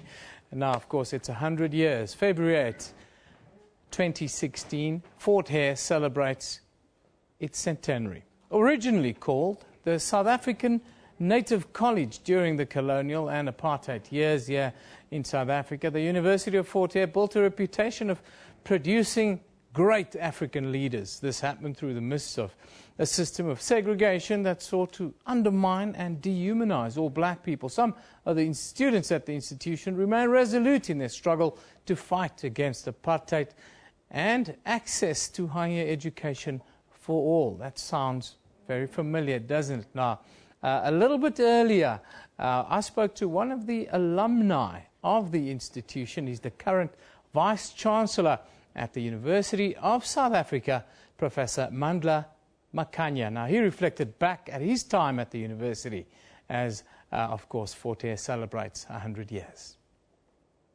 It's an interesting one, honestly, because, Fort Hare has meant a lot for us as Africans. I think the very fact that many of our leaders had studied, through Fort Hare, that itself, had a huge impact, across this country, as well as beyond the borders of this country. Fort Hare was known virtually everywhere.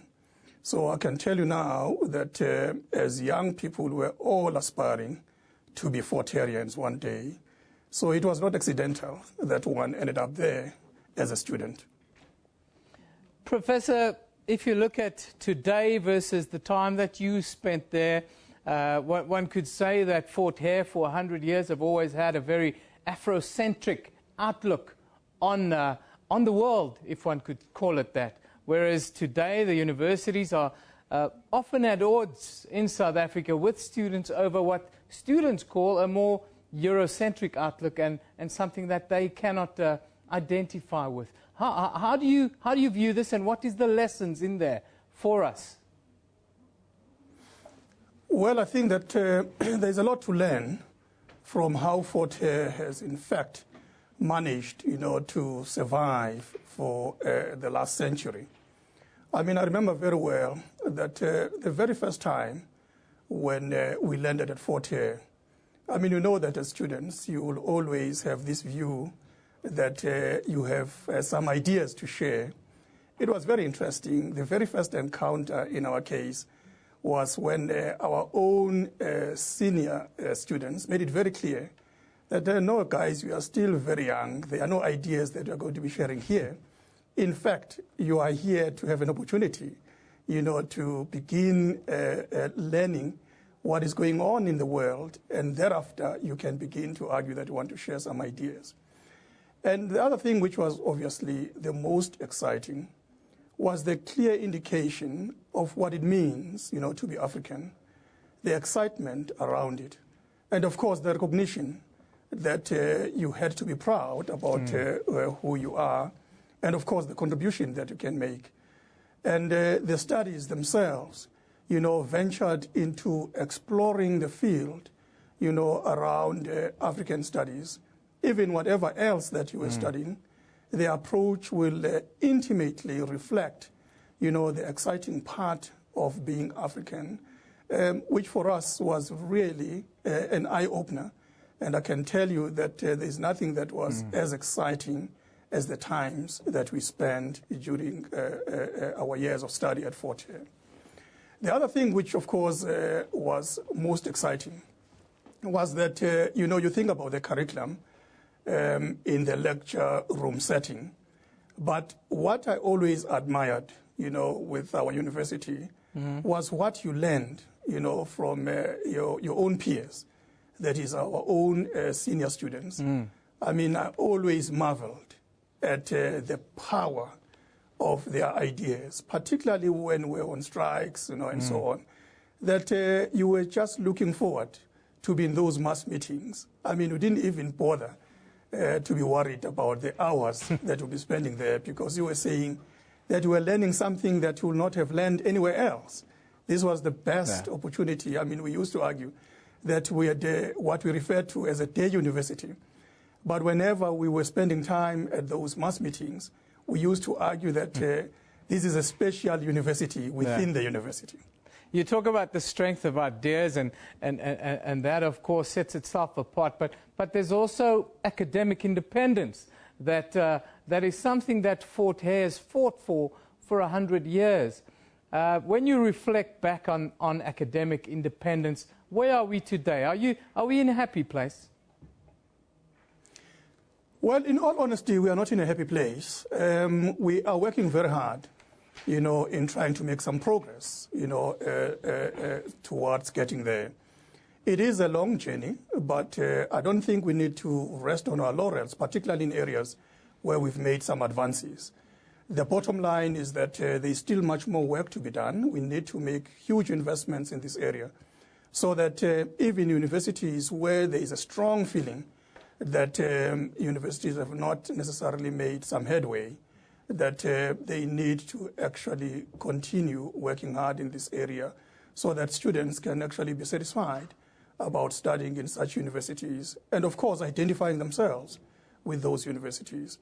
It is therefore clear that we have to be clear about the curriculum, that the curriculum must actually reflect us, and we must be the primary sources of the knowledge production rather than the recipients, of knowledge from elsewhere in the world. Yeah.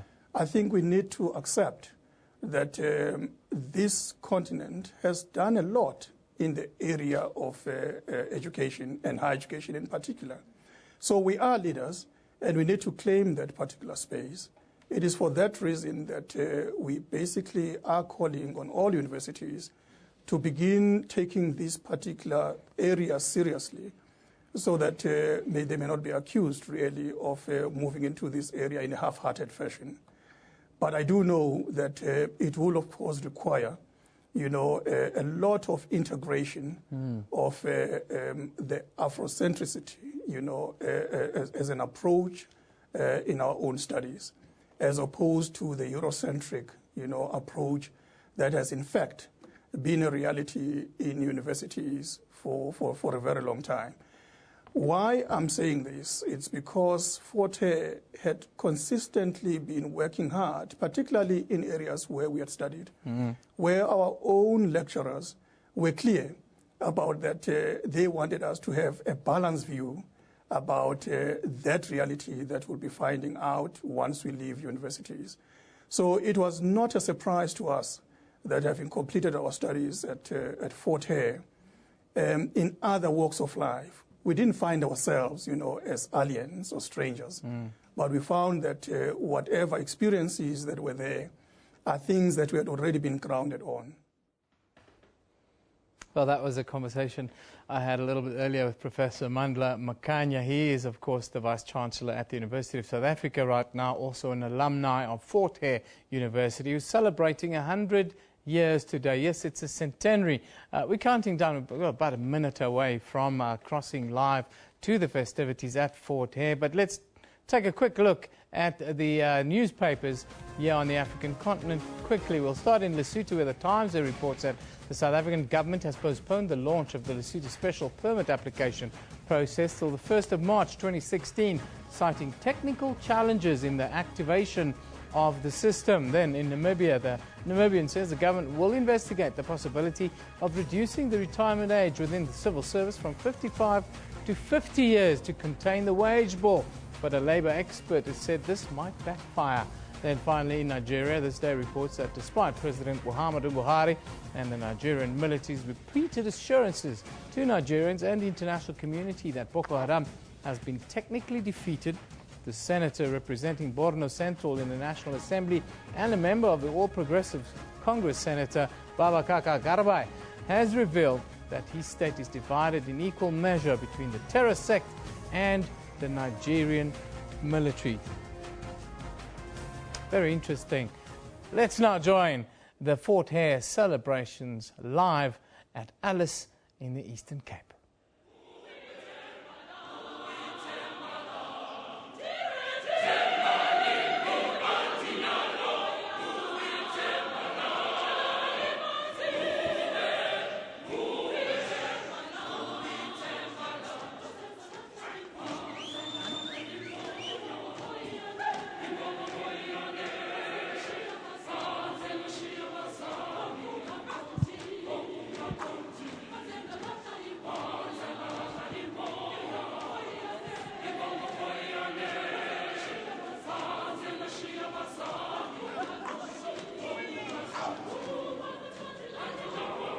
A very good morning and a warm welcome back to Fort Hare University here in Alice in the Eastern Cape.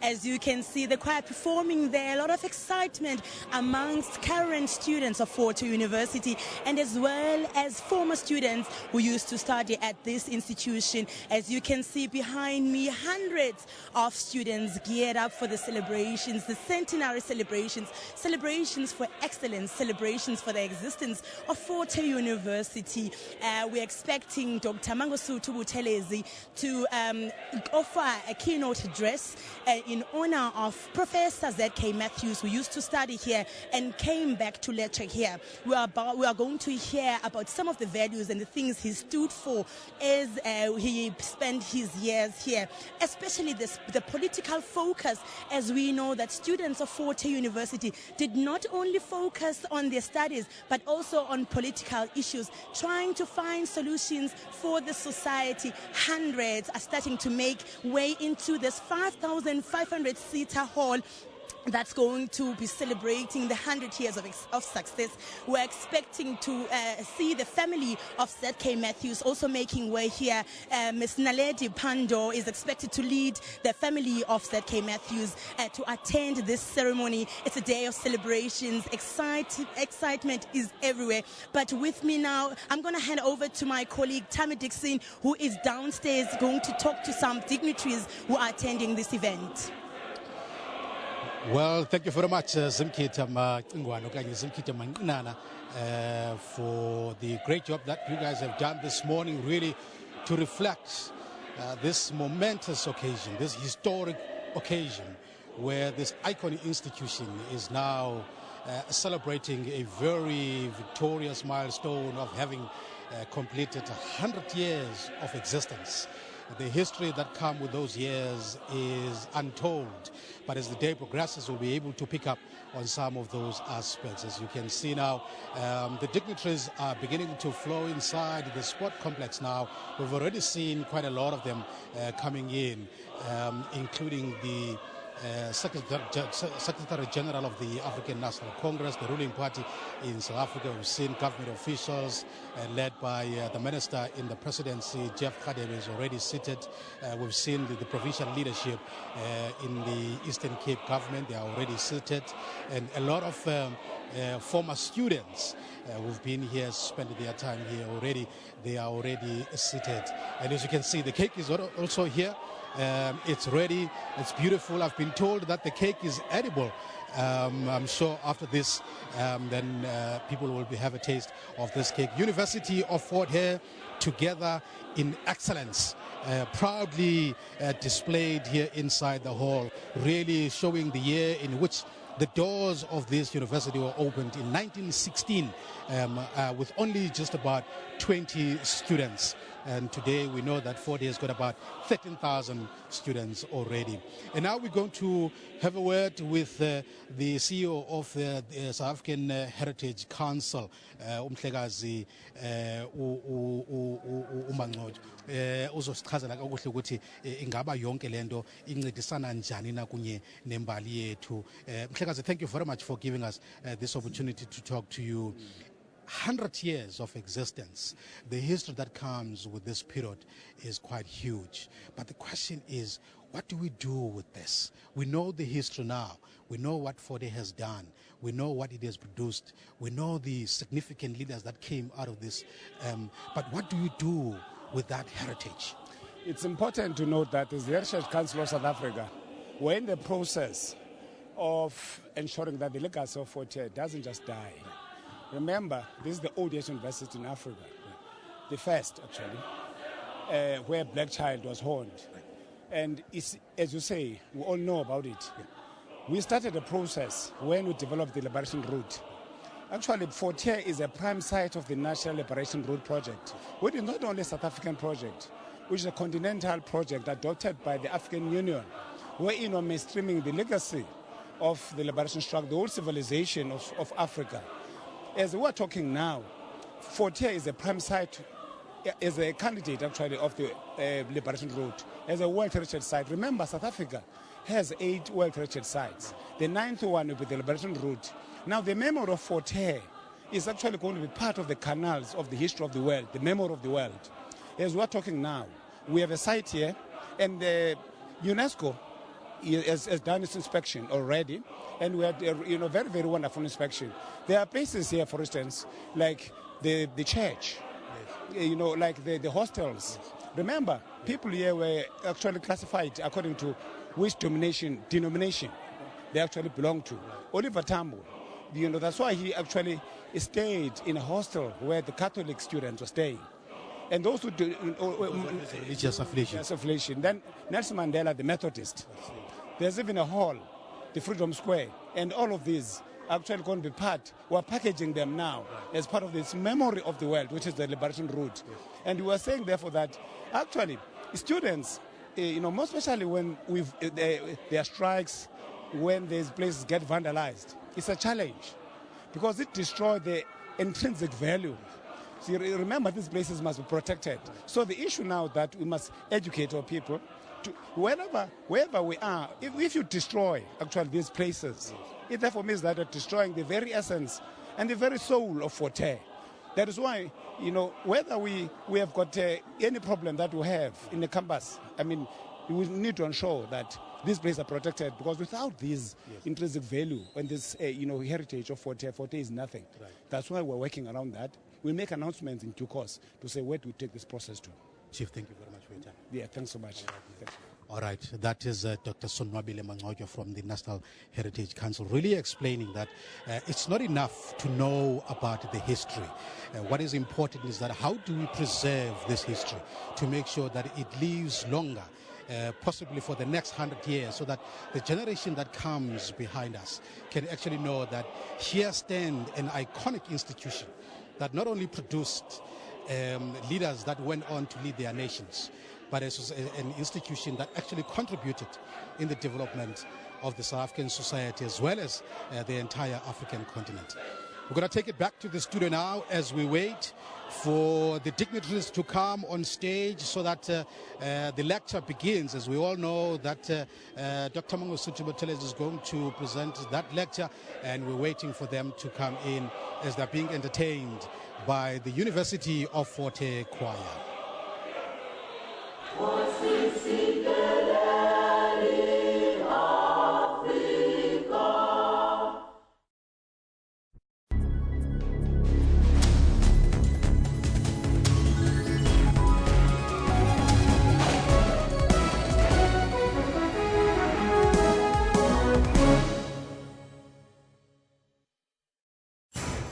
Didier Drogba, a footballer from Ivory Coast, was named as the third most influential celebrity in Africa. Where I saw him display, he's a very nice player. He always make an impact. Drogba donated his $5 million endorsement fee to the construction of a hospital in Abidjan. Well, there are some lesser-known football stars in the continent that you haven't met. Really? And are deserving of more attention. I think we will do better. The Journal, every Saturday at 1:30 on SABC News.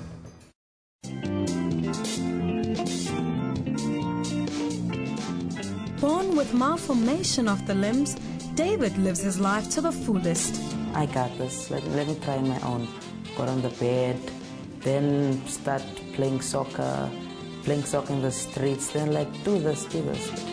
He can play soccer, he reads and writes, he is even able to swim, a role model to his peers. Look at the scripture. It doesn't say I'm a conqueror, it says I'm more than a conqueror. Join your host Buleng Mulebati on Bupilong every Friday at 17:30.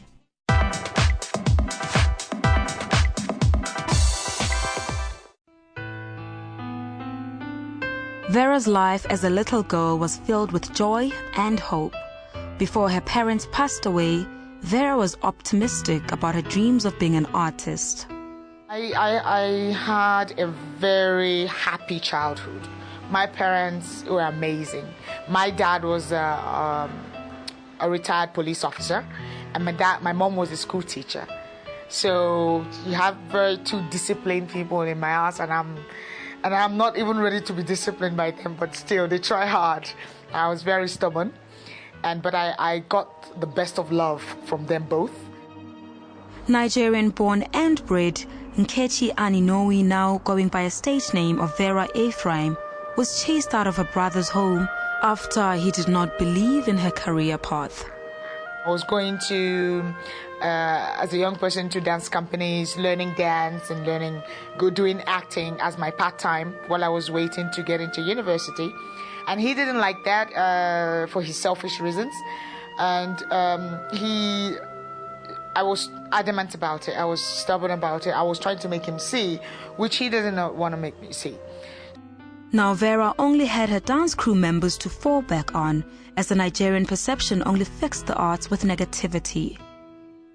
Well, the perception, first of all, is that it's for loafers. It's for people who are not serious. It's for people who, being a prostitute or just smoking weed or not serious about it. The basic jobs where you're going to be a doctor or engineer or lawyer, those kind of things. Now Vera had to take charge of her life and show not only her family, but the society surrounding her that there is positivity. My breakthrough came when I was chosen in the dance company to tour with them to Europe. That was my first breakthrough to say all of this are beginning to pay off eventually. Because those times too, I was doing a lot of work that I wasn't paid in terms of money. It was, as I said, it was passion, but I just believed that I'm going to keep pushing. And even though I had these challenges, I just couldn't see it as a challenge. I just thought it's norm. Fueled by her passion, Vera went to the United Kingdom's Salford University to study further. I was also looking into going to study in the UK, which financially I was going to have to finance myself. So one of the theatres that I work with, the theatre in Nigeria and Lagos, we traveled to England to do productions and come back. And once we went to Manchester, and then I thought, one of the directors mentioned this studio is pretty cool for studying, and I thought, I'm pretty connected to it. So I started, while we were there, in my free time, I was strolling to universities and colleges and schools and see what diploma I could come back to do. I have always had my eye on South Africa. I really loved the art. I loved the music,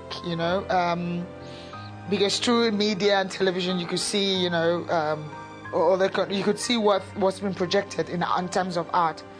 Since then, the starlet has made peace with them to let go of the anger she had against her family back in Nigeria. Anger blocks you from achieving what you're supposed to achieve. Anger blocks you you become a slave to anger. So I would say I'm not angry. I don't hate them. I don't resent any of them anymore. Now Vera prides herself with her Western dancing classes, her credible acting profile, and choreographing for 2015's Africa Day. She continues to follow her passion that gives her happiness. I'm now doing things for myself. I'm looking forward to the future, more and more into the future. I'm not doing it to prove to anybody anything anymore. I'm happy.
Well, as you can see, the council members of the University of Fort Hare, they've just moved in with a very beautiful procession. As you can see them now, they are standing, being given the respect that they deserve. This side is all the council members of this university in their respective regalia. And on the other side, you've got the leadership of society, you've got traditional leaders, you've got political leaders, you've got the provincial government leaders. They are all seated in front here. And then we are now waiting for the Vice Chancellor of the university. We already see the newly appointed Chancellor of the University of Fort Hare, Makanya is already on the top table already, as well as the chairperson of the African National Congress. The ruling party in South Africa is already on the top table as well. So you can see that now the ceremony is significantly underway with all the dignitaries now having been ushered inside this sport complex, as well as the former students who have gathered here and the current students, the members of society. This hall is getting packed. You can see that there's a huge interest in watching this beautiful milestone of the University of Fort Hare really celebrating 100 years of existence. Not only is it proud because it has been the breeding ground of political leadership, not only here in South Africa, but also throughout the Southern Africa as well as the African continent. This is one thing that Fort Hare is totally proud of, that it has been able to assist in shaping the liberation struggles in the African continent by grooming students who would graduate from this institution having learned how to lead and went on to their countries to lead liberations, which would then bring freedom to their countries.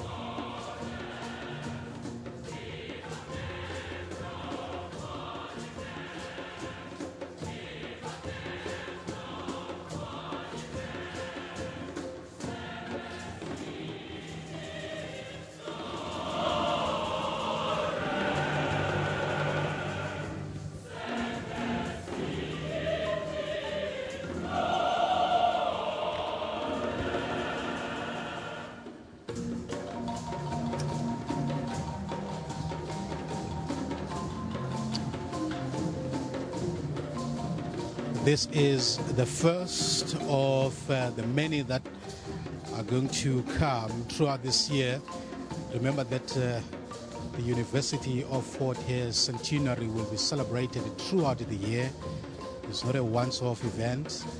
This is just the beginning of a very long year of celebrating Fort Hare Centenary. It begins today with a lecture that will be done by Dr. Mangosuthu Buthelezi, himself a former student here.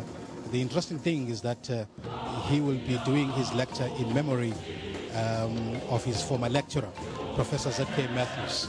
There's a reason for this, that the celebrations start with Dr. Z.K. Matthews. It's because Dr. Z.K. Matthews was the first graduate, black graduate, to come from this university.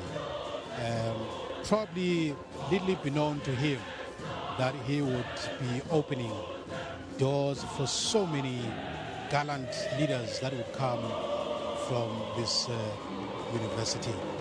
And now you see the dignitaries that will be taking now the top table, and they are now moving closer to that. And on that other side, I see the Minister of Higher Education is already in the house, led by the Premier of the Eastern Cape, Phumulo Moswale, the Higher Education Minister, Dr. Blade Nzimande. Dr. Mangosuthu Buthelezi as well has just walked in, as well as the granddaughter of Dr. Z.K. Matthews, in whose name the lecture will be this morning. So we are now set to begin this momentous occasion where Fort Hare will be remembered for what it has done, really, to develop African leadership and also to develop societies in the African continent.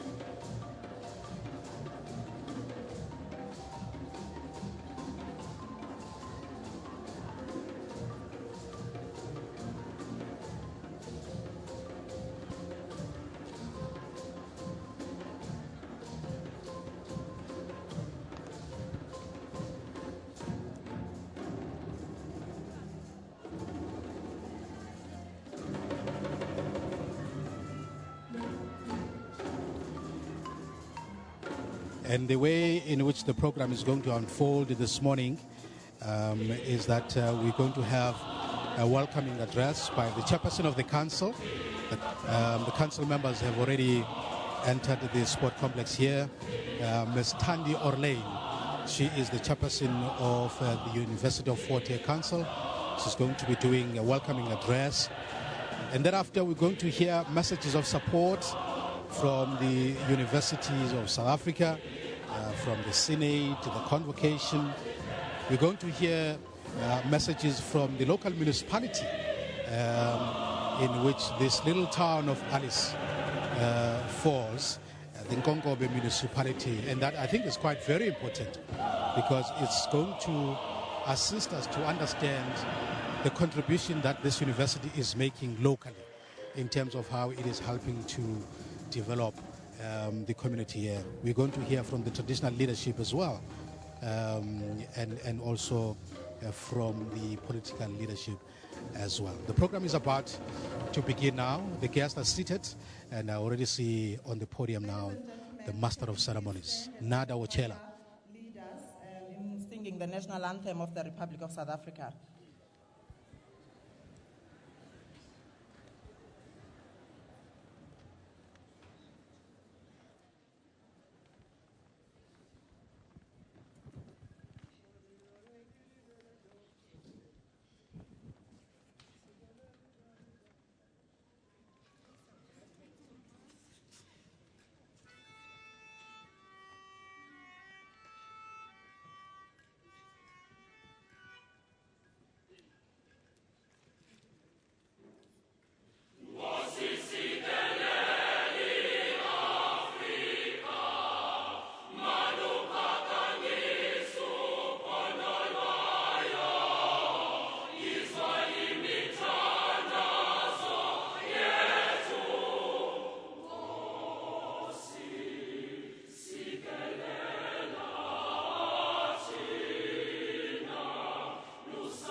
Thank you. The University of Fort Hare Choir is still as strong as ever. Let's give them a big round of applause.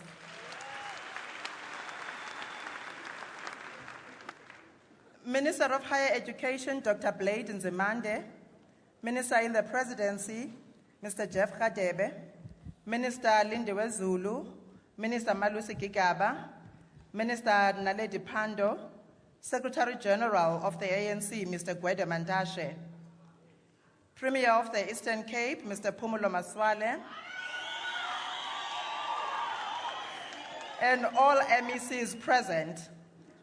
Amatole Executive Mayor, represented by Councillor Zuka. Buffalo City Municipality Mayor, Councillor Mti. Mr. Anele Nsangana, Executive Mayor of Nkonkobe. Ubabushenge, Dr. Mangosuthu Buthelezi. House of Traditional Leaders, represented by Unkosi Ngangomhlaba Matanzima. Kanti ke simbonile ubukhona nomama uQueen Noloyiso Sandile. Nabo bonke abantwana begazi. Council of the University of Fort Hare, led by its chairperson, Ms. Thandi Orlane. Councils of fellow universities, University of Fort Hare VC, Dr. Tom. Your colleagues from other universities, Dr. Max Price from UCT, Dr. Mabizela from Rhodes University, Professor Derek Swartz from NNMU,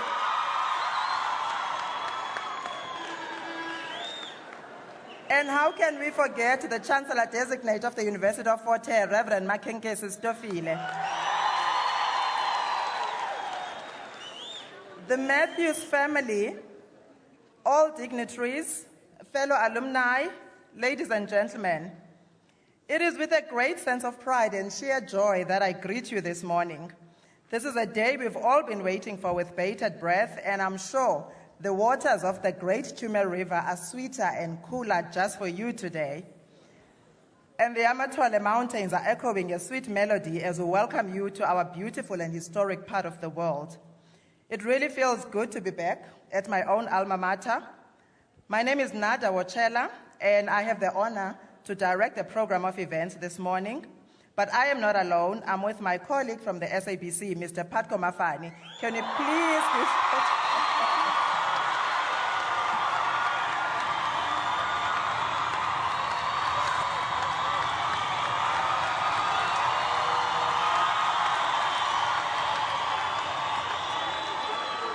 Listen, I'm good breakfast. Ayon Jayo, Exeni, come to Nana FM. Ladies and gentlemen, this day that we have all been waiting for has arrived. The 100-year celebration of excellence, the University of Fort Hare. And those that love it and those that know it call it a Forza. Anybody from Forza out there?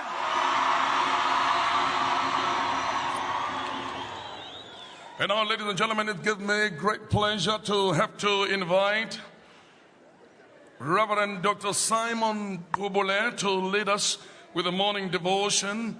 Please, Dr. Kubule, once you come here, and we shall do so with a chorus. Lezale seti dala koche kombo.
great. May you please sit down? Let us pray. Eternal God, creator of heaven and earth, Almighty God, you dwell in realms of unfailing light. By your word, you created all things. We praise and adore you. Today, we thank you for the long history of this institution. And thank you for those who created it, for those who served here, for those who studied here, and for all those who have the interests of this place at heart.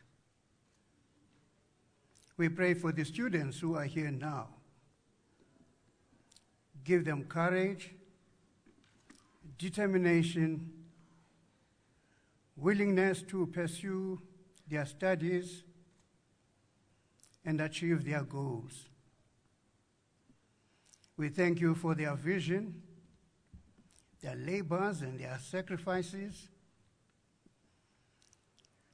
We thank you for the men and women who came here to search for knowledge and truth. As we remember the work and service and life of Professor Z.K. Matthews today, we thank you for his work and for his life.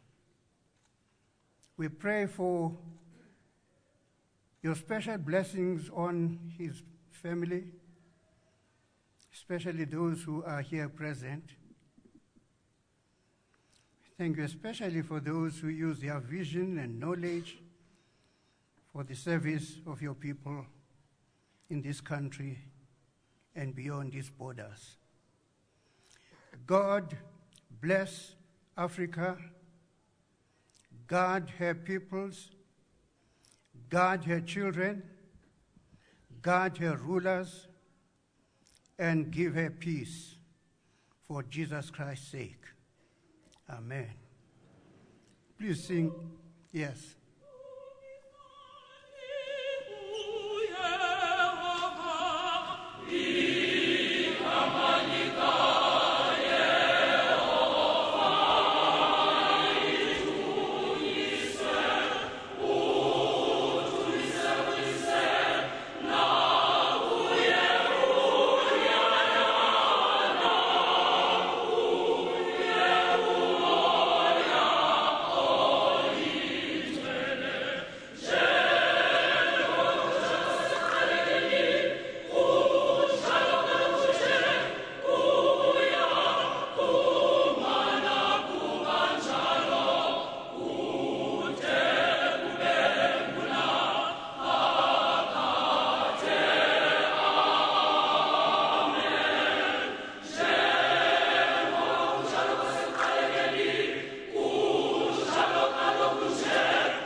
Mr. Chancellor-in-Waiting, and Mrs. Stofile, Mr. Vice-Chancellor, Dr. Vuyo Tom, and Mrs. Tom, members of government in the nation and in the province, Vice-Chancellors from the universities represented here today, distinguished guests, ladies and gentlemen, I wish to congratulate this university and its staff and students on reaching 100 years of its existence. It is not easy for us to look and imagine what things were like 100 years ago, and to think of the people who were involved in the events of that time. Most of them have now fallen asleep. Both my wife and myself graduated here. I remember as if it was only yesterday that in my final year at Fort Hare, I was coming up from Wesley House down there, and I saw a 23-year-old girl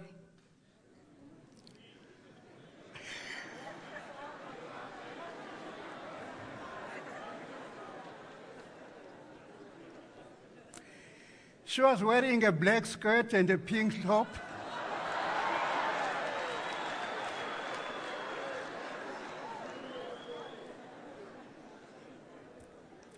She was standing in front of the CU hall. I felt butterflies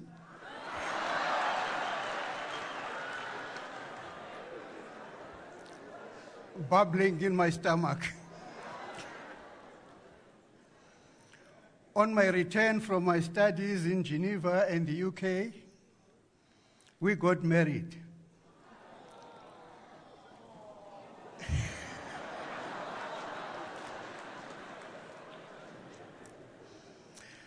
God gave us 3 beautiful children. After 50 years of our life together, God's finger touched her and she fell asleep.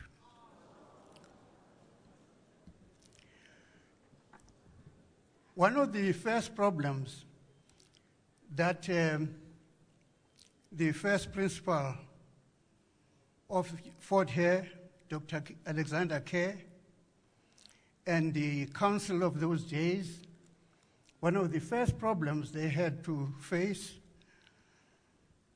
was that there was no thought given to the admission of women students at this university.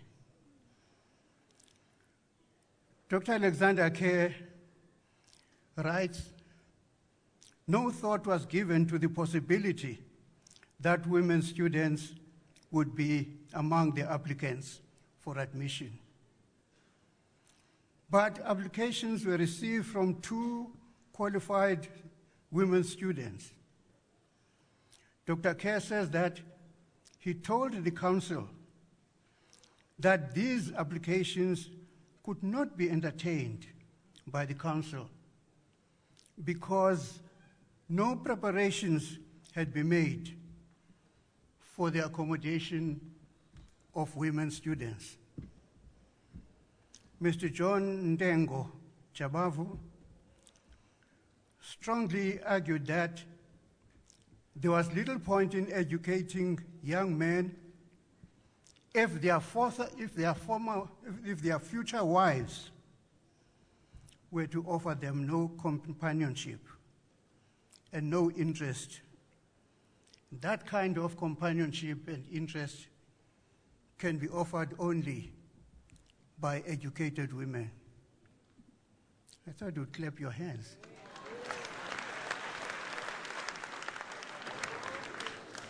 That settled the matter, and 2 ladies were admitted.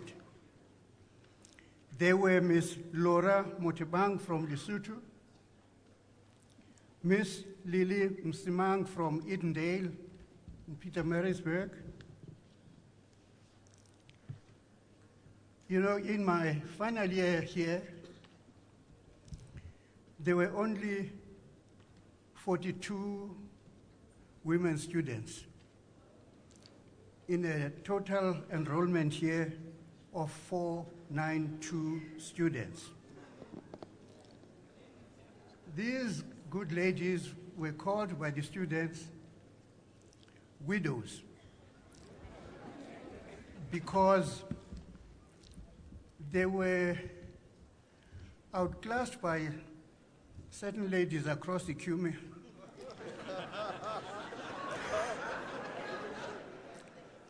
And many of the students of the day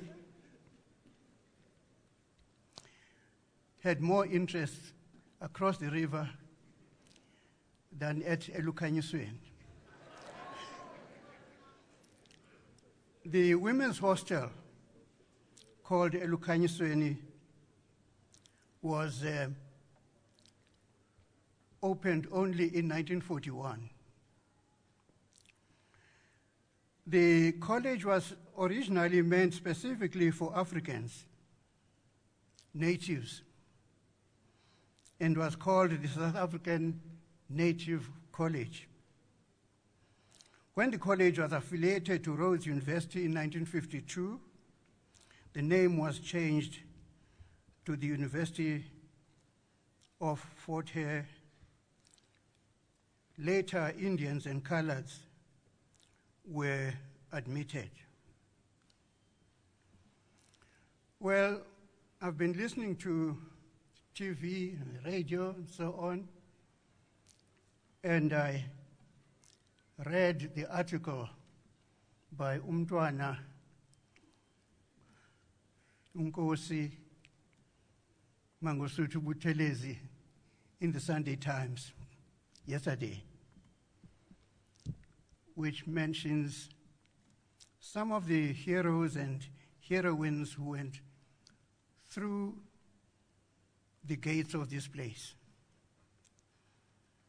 I was reminded of the Hebrew heroes, heroines, and martyrs who died for the liberation of the Hebrew people.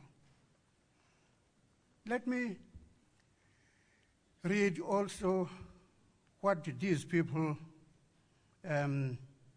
endured.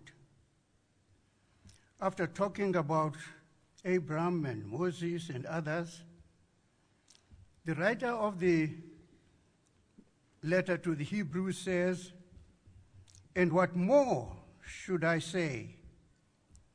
For time would fail me to tell of Gideon, Barak, Samson, Jephthah, David, Samuel and the prophets, who through faith conquered kingdoms, administered justice, obtained promises, shut the mouths of lions, quenched raging fires, escaped the edge of the sword, won strength out of weakness, became mighty in war.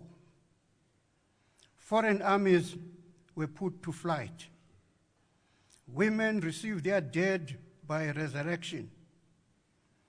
Others were tortured, refusing to accept release in order to obtain a better resurrection. Others suffered mocking and flogging and even chains and imprisonment. They were stoned to death. They were sawn in two. They were killed by the sword. They went about in skins of sheep and goats, destitute, persecuted, tormented, of whom the world was not worthy. They wandered about as exiles in deserts and mountains and in caves and holes of the ground. My great wish for Fort Hare is that it should continue not only for the next century, which begins today, but for centuries to come. And if that is to happen, we who are former students of this place, those who are students now, those who love this place, those on the staff, and everybody who is interested in the welfare of this place. Let us put our hands deep into our pockets and donate funds for the creation of an endowment fund for the future development of this place, for the development of research,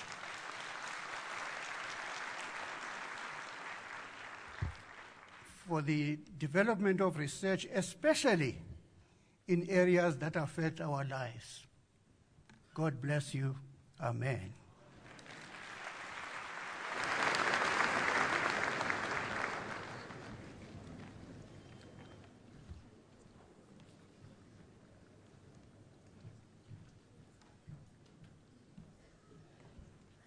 Don't you just love senior citizens? This is indeed a super special day here in the Chume Valley. Today, we're not only celebrating the centenary of Fort Hare, but we're also celebrating Black excellence. We're celebrating African intellectualism. We're celebrating Black resilience, the resilience that was demonstrated by the heroic indigenous people of this area long before Fort Hare came into existence. It is in this part of our country where the most fierce battles were fought, and it is here in the Eastern Cape that the British fought longest and hardest to conquer a people. But their spirit was unconquerable. It is little wonder then that here in the Eastern Cape we have more forts than any other region in the continent, Fort Hare being one of them. This is indeed a home of legends.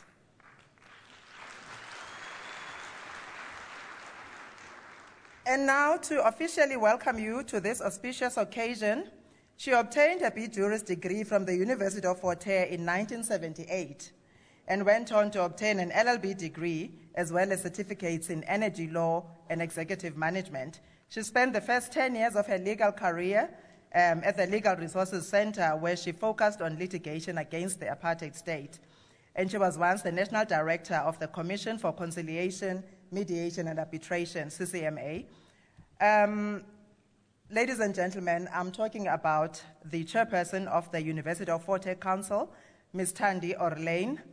But before we forget that you are here to celebrate, can we please have a choir sing one stibili for us? I'm not going to translate what stibili means. You'll hear it for yourselves.